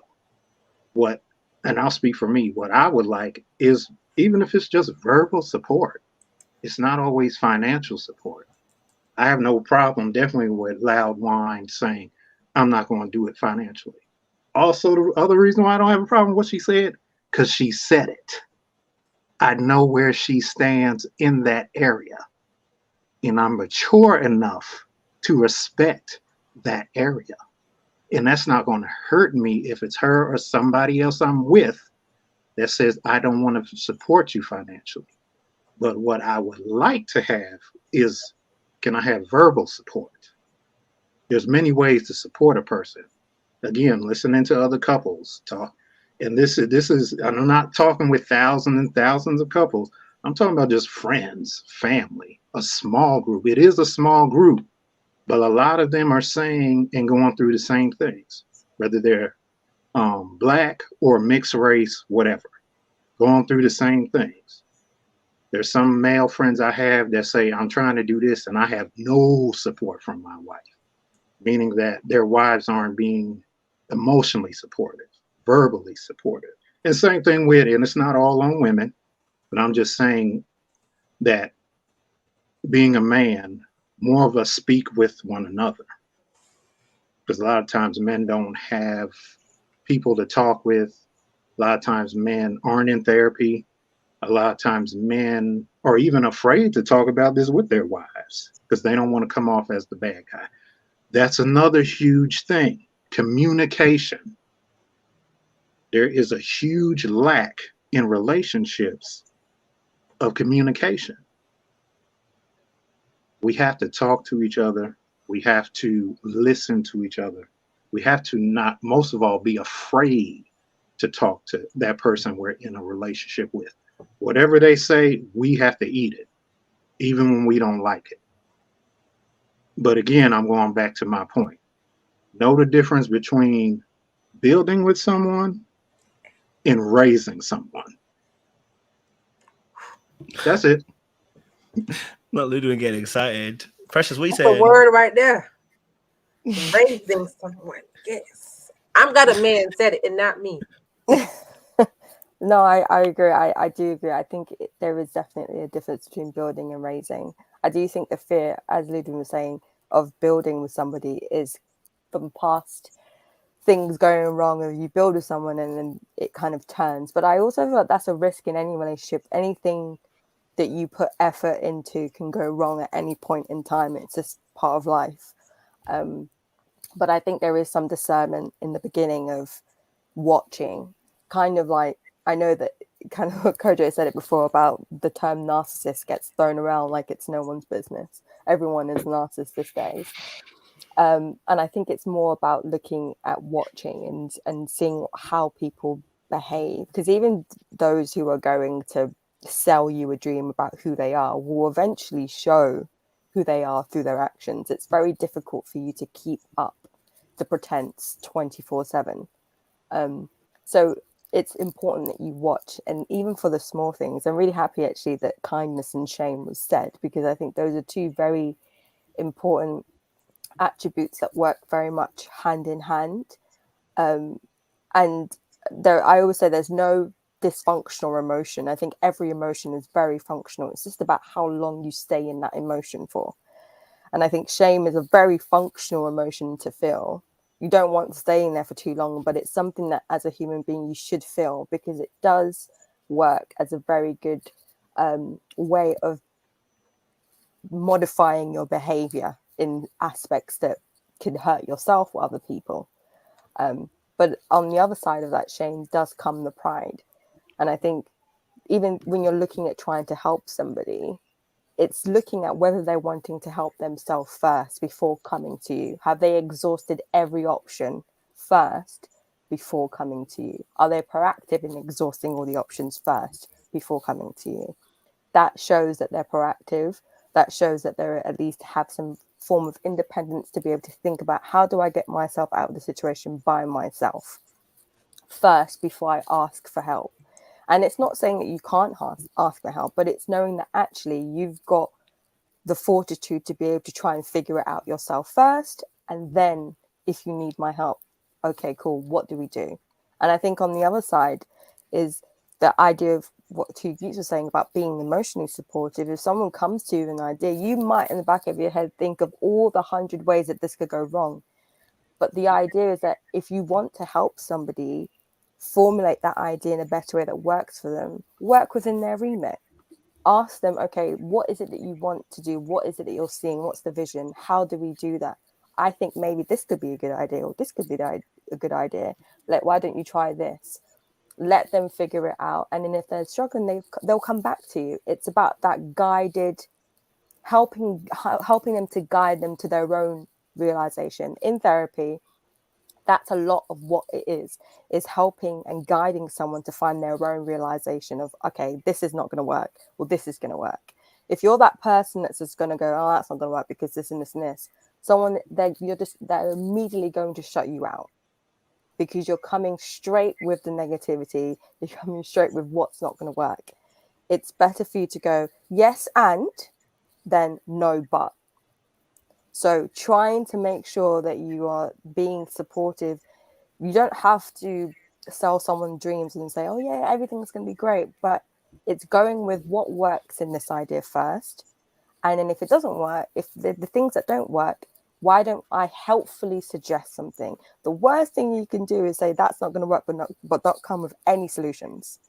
Don't tell me it's not going to work, but then don't come with any solutions. That's the fastest way you're going to annoy me. So don't do it to someone else. So it's all that communication, knowing how to communicate with someone, knowing how to support them, not having to lie and say that you fully agree, but knowing how to agree to disagree in a way that is productive and helpful. And those are all things that you learn, within. Sometimes you learn it because somebody's there to teach you those things. Sometimes you have to learn it by trial and error. But, even for me, I know I was always told by my parents, like, you have to have your own thing.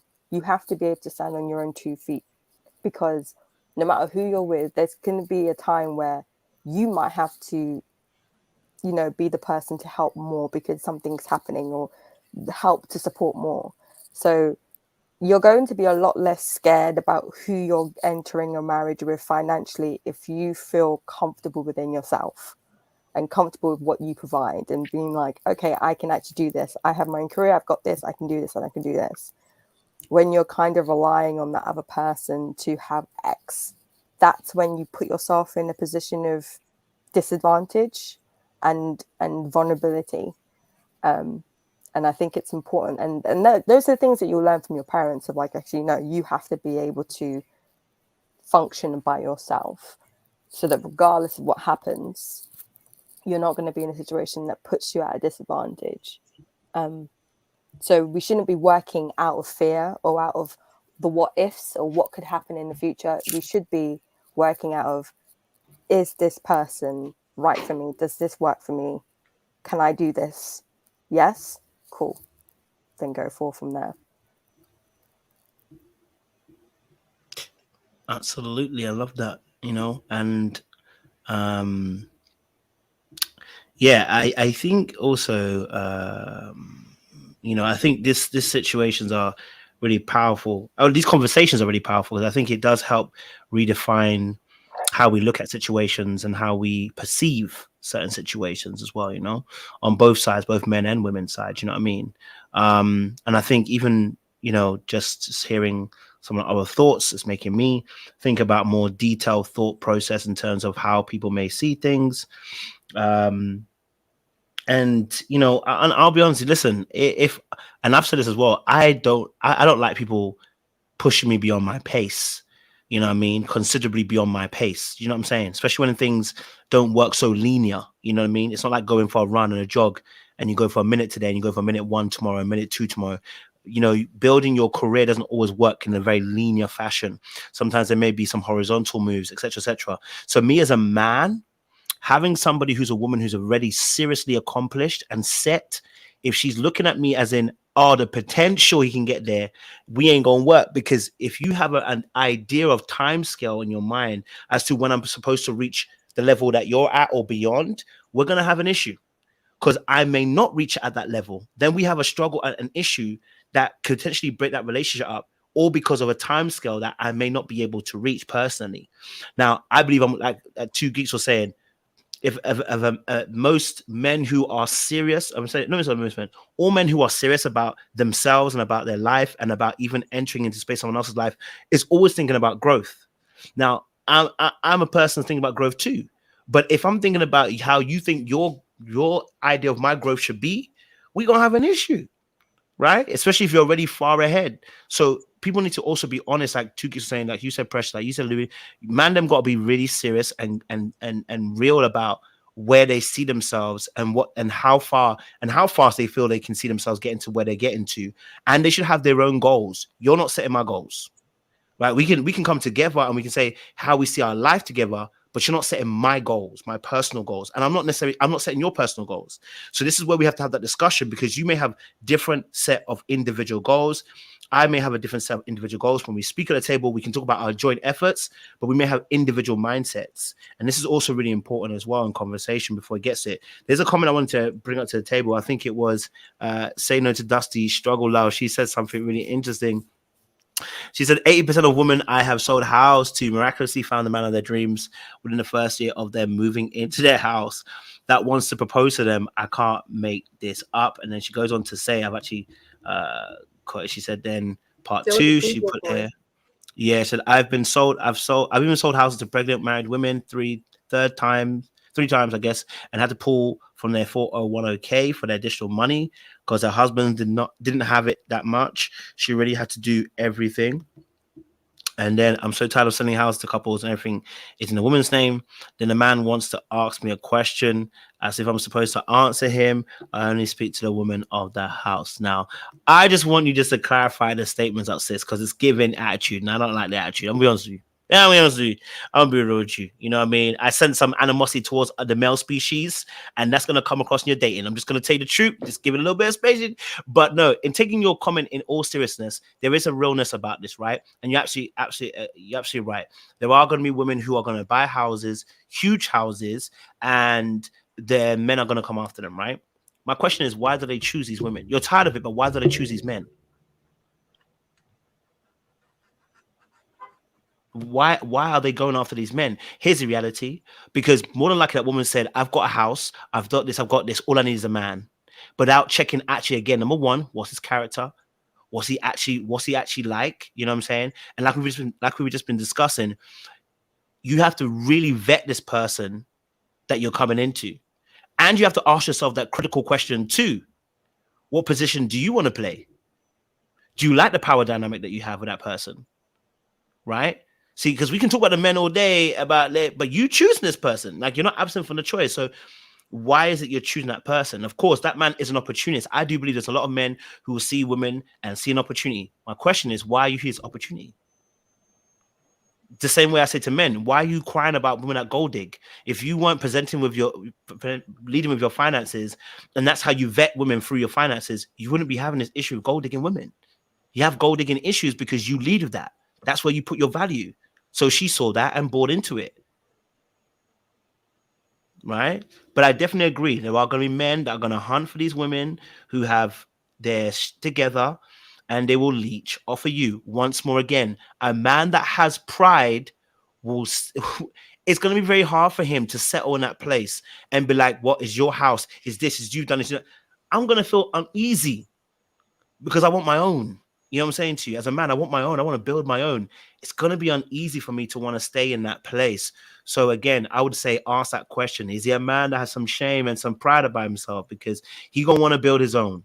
Okay? So if he's there sitting in your house, you know what I mean? And, your bills are more than his height. Baby, listen, this ain't going to be it. You know what I mean? It might not be for you. So again, you've got to do your vetting and just kind of make sure. But for me personally, as a man, I can't sit in your house and feel comfortable.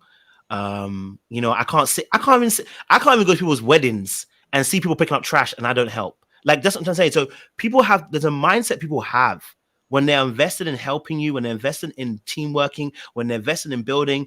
Many of you may not have a good image of what team working is. So that may be why sometimes choosing that person can be very difficult. But people should want to help. Like I personally can't be at home and my wife is cooking and then she's cleaning and then the baby's on her back too. And then and I'm just sitting there. And even if I'm working, I'm going to feel some type of way because I understand that there's a lot of stress on you. You know what I mean? I don't want you to feel that kind of stress. You feel what I'm saying to you? So we need to look at those kind of characteristics. Is that person comfortable with your struggle? You want you to do everything for them? Maybe that ain't the right person. Ladies, what you guys think? Because these ladies, this is your situation, ladies. Kojo, I think we should have like a separate live about vetting because this could take hours. And I gotta go to the gym. Yeah, I got it. Really noted. I'll comment about this because I saw it the moment she dropped it in the chat. I was like, ooh, that's spicy because I've seen it. I do credit repair. So like I have this realtor who sends me people that she's working on, right? And majority of the time, the woman usually have better credit. I understand that. They usually have more of their stuff together than the men that she's sending me. I mean, she's sending them as a couple in general, but usually like I have to work more on the man file than anything else, which I found really ridiculous. Why are you buying a house? Anyway, so I believe a lot of time women are just with a man just to be in a relationship. They're not asking deeper questions. This could be because they don't know how to ask deeper questions. They just know, like, I like this person. I'm with him, because we get along. We have, similar interests. But they don't really, like, go deeper into relationship questions and seeing, like, okay, so how far is this going to go? Sometimes people just go with the flow. And then they realize, oh, snap, it's time to go serious. Now I want to have the deeper conversations, which I do like how in some churches they do have that counseling prior to that makes them ask the hard questions to make sure they are ready for marriage. But sometimes some people are not religious and they go through marriage and they don't last because they don't have these hard conversations prior. So for someone who, like the small percentage of the Black women that make good money and buy their own house, shout out to those women, right? They just feel like, okay, well, all I have left is to get a man, which becomes a problem in the long run because that stems from a place of low self-esteem. It's kind of like, okay, so I'm gonna take what I can get when it should be why there aren't as many men who are in that smaller bracket. It's only small because it's not a lot of us striving to get there. But if me as a woman strived enough to get there, I should see more of my men in that same bracket too. I think that should be what becomes a situation where women don't feel like I'm the table because I work so hard to get to that small bracket. And so this whole vetting situation, we should definitely have a separate live because I got something to get off my chest. Don't worry. I appreciate it, babe. Don't even worry about that. Don't worry. Precious, any thoughts? Yeah, I think a lot of people struggle to ask those questions because they struggle with accepting the potential risk of what happens when those questions aren't asked in a way that you need them to be answered. I think sometimes when you ask a very direct question, most of the time you're going to get an answer. And sometimes the fear of the answer not being what you want the answer to be will stop you from asking the question completely. And so a lot of times you get those situations where you're going with the flow. You're like, oh, we'll see. And then you get to a point where you haven't had these questions or you're in a sticky situation because deep down inside, you knew that the answer wasn't going to be what you wanted. So you just didn't answer the question. A lot of the times, I think that's what happens. I don't think people go into relationships not knowing. I think they deep down inside, they actually do know. They just avoid it because Either they're not used to asking direct, especially women not used to asking direct questions, or they truly deep down inside know what the answer is going to be, and they just don't want to have to accept that, so they just don't do it. And I think that's where a lot of the issues with vetting come in.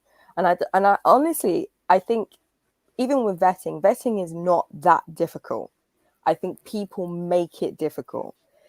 They don't go in with a predetermined table of what is actually important, what is urgent, what is important, what is big, and then go into it. When you're kind of going into it with not much of an idea, that's when you find the issues. When you're going into something with not an idea of who you are and not being self-aware of your benefits, your strengths, and your weaknesses, that's when you're going to struggle. Because if you can't call out the things that you struggle with, when someone else is calling it out, you're going to get defensive, or you're not even going to accept it. And that's where the issues are going to arise. So you have to be self-reflective, and people struggle with that. Even though it's very human. It's a very human thing to be self-reflective, but it's difficult to actually voice those things out and then go forth with the steps of, okay, how do I then address this? But I don't think vetting is as hard as people call it out to be. But I do think, it's important to have a helpful spirit and be somebody who wants to help. And that's an important thing that I think a lot of men and women should be looking for, is somebody who actually wants to help. And then when you're looking for that person that wants to help, are they able to help in the way that you need help? A lot of times somebody wants to help, but they want to help in the way that they feel comfortable helping, the way that they know how to help. Sometimes that comes across very overbearing, very dominant, very just, you're pushing me to a place that I don't really want to be. The important thing is, yes, you want to help, but now how do you help? Do you know your partner well enough to know what works for them? Are there somebody that they prefer you being direct and just telling them? Are there somebody that wants you to just suggest things? Are there somebody who, they like the proactiveness of you being able to get engaged with their ideas and do those things? You have to want to help, then also know how to help with that specific person that you're with. Otherwise, as Coach is saying, you're pushing someone to a goal that they may not necessarily want. And I think you also have to have that ability to be able to turn the tables and think, okay, if it was me and I was being pushed in a place that I didn't want to, how would I feel? And I think not a lot of people ask themselves, how would I feel if it was me? Because I think once you do ask that question, the answer is there for you and you're able to make the correct choice. And I think sometimes we don't look at that. We don't know what the true meaning of empathy means. We just kind of go with this very surface level idea of what empathy is, rather than actually saying, okay, if I was that person, would I like this? Would I like how this feels when someone says this to me or does this to me? And if the answer is no, then there's your answer. But yeah, I do think it's a very, dating is such a nuanced thing, and everyone goes into it very differently. But I do think there were some very basic vetting things that everyone should have, and kindness is the most important thing. If you are not a kind person, or you're not with a kind person, you are never going to feel safe in that relationship. Because when push comes to shove and things go wrong and things happen, if kindness is not the first and foremost thing that you're getting back, you are going to have a very difficult time. It's going to be a very difficult time for you. And if it's not innate, if kindness is not innate with that person, it will show when things hit the fan. It will show. And so that's why it's so important to really know what's going to be important in the grand scheme of things, not just what you think will be important. So yeah, that's what I think.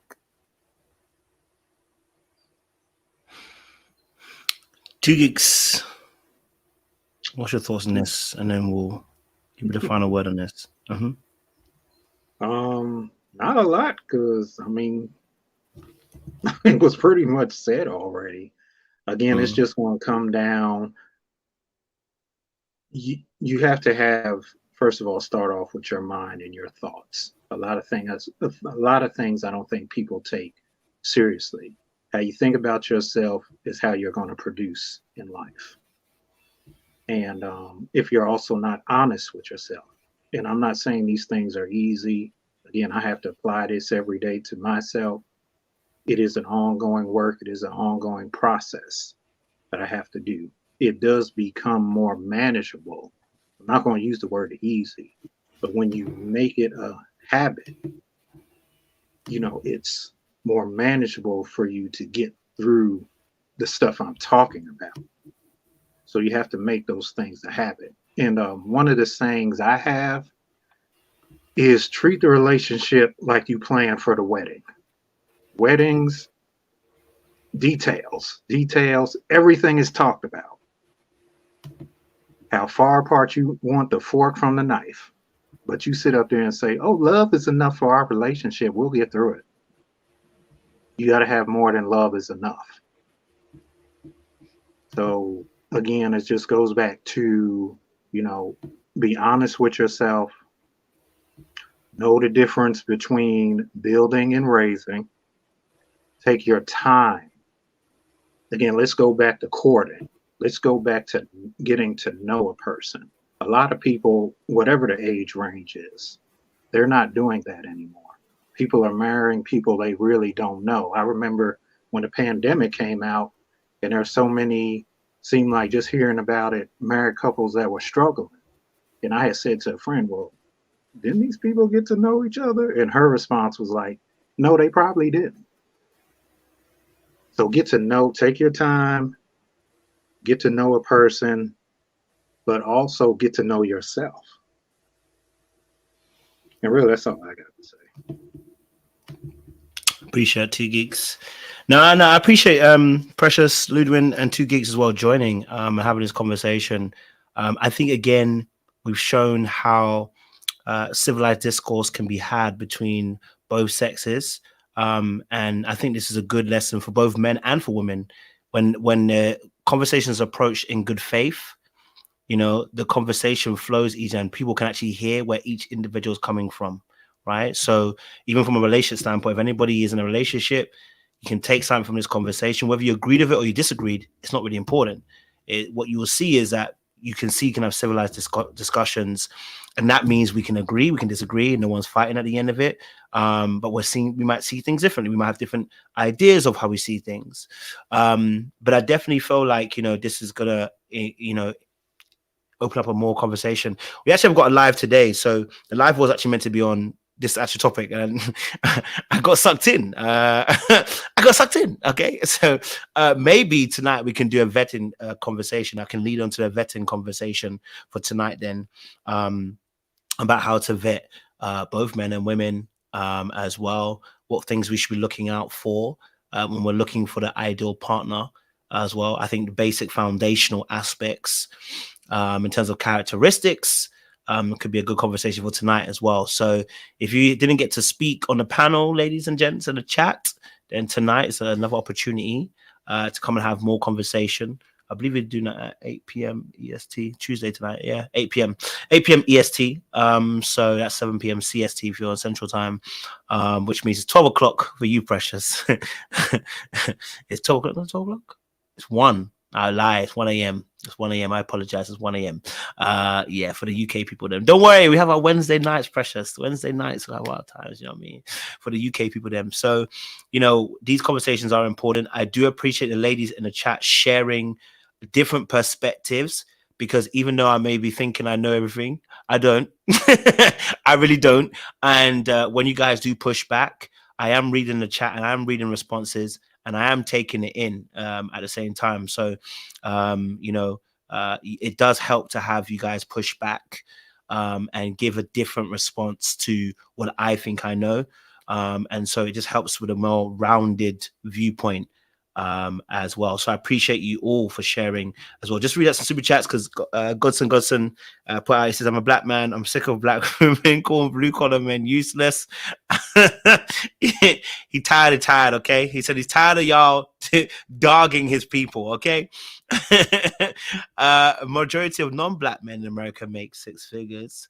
I don't know if that's a stat, say that. So I'm gonna disagree with that, Godson. There's a lot of six-figure non-black men for black women to date. I mean, listen, there are, but I'm not advocating you guys to descend there. But if you want to, by all means, go for it. And again, if anybody has watched this live, just to say, no one's asking you guys to go and date a bus driver. Okay, you do not have to date a bus driver. Okay, I know some of you want firemen, and that's okay if you want a fireman. All right. We should do a poll to see which one is the most viable. Is it teachers, fireman, those kind of jobs? I don't know which one would be most viable for ladies. But anyway, again, yes, Precious, you want to? I was just going to say it's very different, but I'm looking at it now and I'm realizing the difference between the UK and US is so vast when you're looking at this because in the UK to be six figures, you're in the top 5% if you're top earning one, top 2 or 3, I think. Because 5 is 80K. No, I think it's 5%. The 5%. Yeah. What, 6 figures? Yeah. I thought it was more than that because I thought 5% was 80K. Okay, go on. It's like 100,000 up. That's like the top 5%, and then anything up from that's top 3 and up. But if that's so commonplace in USA, I can see how the discrepancy is coming and how distorted it is because that's just not something in the UK we would even be, discussing. So it's weird, but it does help you wrap your head around why it's so different between the two cultures. I mean, also looking at how much, if you're earning 100K upwards, how much you're getting taxed on that too. It's a very different reality, especially if you're earning in the lower band of that six figure. It's not really six figures at the end of the day. So yeah, it's interesting. Like I said, most of us are regular out here. I keep telling people the regular people don't be having as much issues because they know they're regular. Okay, it's the people that think they're exceptional that having these issues. The regular people know they're regular and they're dating regular people. You know what I'm saying? You see those people that are regular average lookers. We just date regular average looking people. We don't have these issues. It's the people that believe they're top. They're having issues. The rest of us are regular degular schmegular looking for regular degular schmegular people. You know what I mean? So you make 100K in UK, yes, you are rich. You are not in your normal. This is not a normal thing. You are hard pressed to find 100K man, let alone 80K. You are doing something. I mean, people in tech now, I think our black tech arenas, we're seeing more of those. But y'all women don't want no men. But that's no story for another day. Oh, don't do it, Precious. Y'all know you don't want those kind of men. Y'all know you don't want the kind of men. Y'all know they don't. You know, Precious. I'm saying from personal experience that is a lie. Precious, y'all know your community don't want those type of men. I'm playing. I'm only playing with y'all. But yeah, no, it is a very small community who make over 100K. So, and I mean tiny. I'm gonna have to ask you this offline, Kojo. How do y'all live over there? Like, what the benefits to be over there? Healthcare free. That's okay. Healthcare free. That's all it? the way. Everything. You know what I mean? And that's a major source, isn't it? It's a big one because I had a CT scan on Tuesday, and I was thinking to myself, if I was in America and I had to pay for a CT scan, I don't even want to think about it. So yeah, healthcare is a big part of it, I think. Ambulance free, healthcare free. Yeah, and also like good public transport. Well, if you live in London anyway. Yeah, how you gonna share us like that? Precious, how you gonna share us like that? Just because I'm not in London. No. Birmingham has good public transport too. It's the second biggest city, so I can't. Yeah, Birmingham's got West Midlands in general has like a decent. Train's not too bad but we don't make the crazy kind of finances that you guys make. I think that's why, like you said, the conversation is slightly different and very tasty, because if your man makes 50, 60K, the tax that he's getting is at I think, is it 50K? Over 50K is 40%, right? No, I think you have to be earning over. No, I think it might be 60 or 70. I think. But if you're earning like over 150, you're getting taxed at 45%. I earn tax rate 45%. Yeah, That's I got almost taxed half 40K of at your 40% money. last year. That's Yeah, how I know. It hurt my soul. ridiculous. It's ridiculous. I started crying when I started doing my tax return. I saw 40%. I've never seen that in my entire life. Have I seen Especially if 40%? you're self-employed, it's Exactly. very difficult. And then for you to really be able to get the most out of that is for you to have to then hire an accountant to find all the little loopholes that you can get money out of. And I think, one thing about being employed in the UK that's helpful is that your taxes get done for you. And if you want to change your tax code, you can call up HMRC. I mean, you might be on the waiting line for a while, but you can get all of that done pretty quickly and not have to do the taxes by yourself, because I couldn't. So there are some perks of it, but yeah, I mean, other European countries have much lower tax, so and they also have universal healthcare. So but then they're not And as student loans, multicultural. we don't have the way they do. Yeah, our student loans. So we get maintenance loans. So when we go to university, we get money. So they give you money every 3 months to live off while you're at university. You don't have to pay your student loans immediately. That money comes out of your taxes, your paycheck, after you're earning over a certain amount per year. So if you're somebody that is from a working class background and you don't have any immediate money, you can still go to university and get yourself out of that. I think in the UK, it's a lot easier to move through classes financially than it is in the USA. I think there's a lot of barriers that stop you from going from working class to middle class in the USA, just because it's very independent, it's very privatized. Whereas in the UK, it's very nationalized. So you can come from a working class background, if you're smart and you work hard, you can get a good job and you can immediately move yourself into the middle class just from that. So there are a lot of things that kind of work in your favor, especially if you're from an ethnic minority.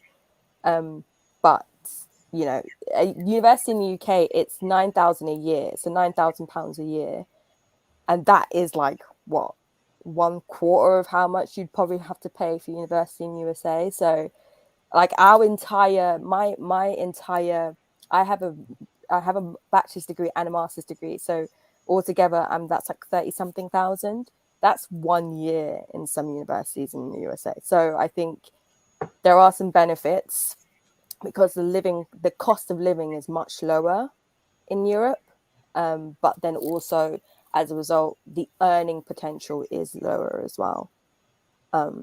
So I guess it's kind of balance itself out a little bit, well, until you look at taxes. and also the 9K that you spoke. Okay, I paid 3K at the time because it was different price for me. But even when you're paying it back, it's not the same as how Americans are paying it back. So like when, for instance, if we're paying it back, it's like I think it makes up like I can't remember how much the percentages out of your paycheck and stuff, but it's really not that much, if I'm honest with you. And you have to earn a certain amount of money also as well, depending on your bracket, before they even take that money out of your paycheck. So again, it's very different where Americans are like, we have to pay our student loan back. Ours is like, well, if I don't pay it back, I don't pay it back. If I pay it back, it's coming out my wage and it's not that big of a deal. It's not much, I mean, to be honest. So again, that's a completely different environment again, because I don't know if our student loan doesn't necessarily affect our credit score in the same way either. No, that's another benefit as well. Your credit score isn't affected by a student loan because it's government-based loan. It's very different. It's not based on banks, unless maybe you took out a loan to do your PhD. But even that, we now have grants for your PhD. So now the government will pay you to do your doctorate degree. So there are a lot of benefits, especially when it comes to education.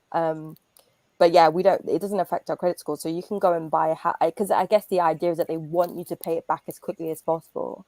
So they're not going to hinder you being able to do those things. There's an incentive for you to be able to, there's an incentive for you to be able to pay that money back. So if you're earning over £25,000 a year, then they start taking the money out. And it's usually like £16 a month or something like that. It's not a lot.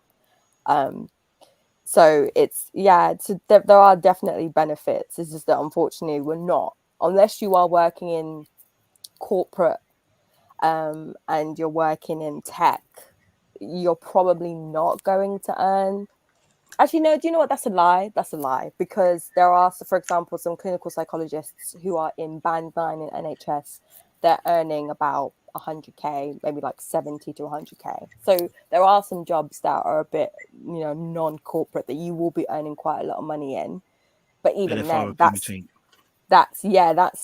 for you'd have to be a consultant clinical psychologist with like 15 years of experience to be getting up to that 100 and something k a year. So that's a very much a long game. It's not, it's different. So yeah, that's our pitch to you guys. Come over to UK, come settle here, and all shall be well. And our racism also is mainly systematic, and behind your back, really. So little snarky comments, one or two. You hardly get the nigger word. Your microaggressions. I think you guys will be okay. I think let's you be guys real. will be okay. British people saying the N-word sounds so weird. I know. they don't say it. Weird. Even when rappers say it in songs, I'm like, why? Like they don't say N-word very often. It's more, no. Go back to your country. You're a black bastard. That's their favorite one. That one's their favorite one. They love that. You're a black bastard. That is their favorite racial insult. And sometimes it's so funny. You want to be offended, but it's funny. You ever heard a British person say, "You black bastard"? It's like you want to make me laugh. You're trying to insult me, make me laugh. Especially when they come from East London and they have that thick Cockney accent, and you're just like, oh well, okay. One last question. So like, how's housing over there? Because we have a huge housing problem here. Like, what's like? Is that also expensive there? Now that's the Especially difficulty. if you live in London, you are going to be you're going to find it very difficult to buy a house. But I mean, we do have first-time buyer schemes.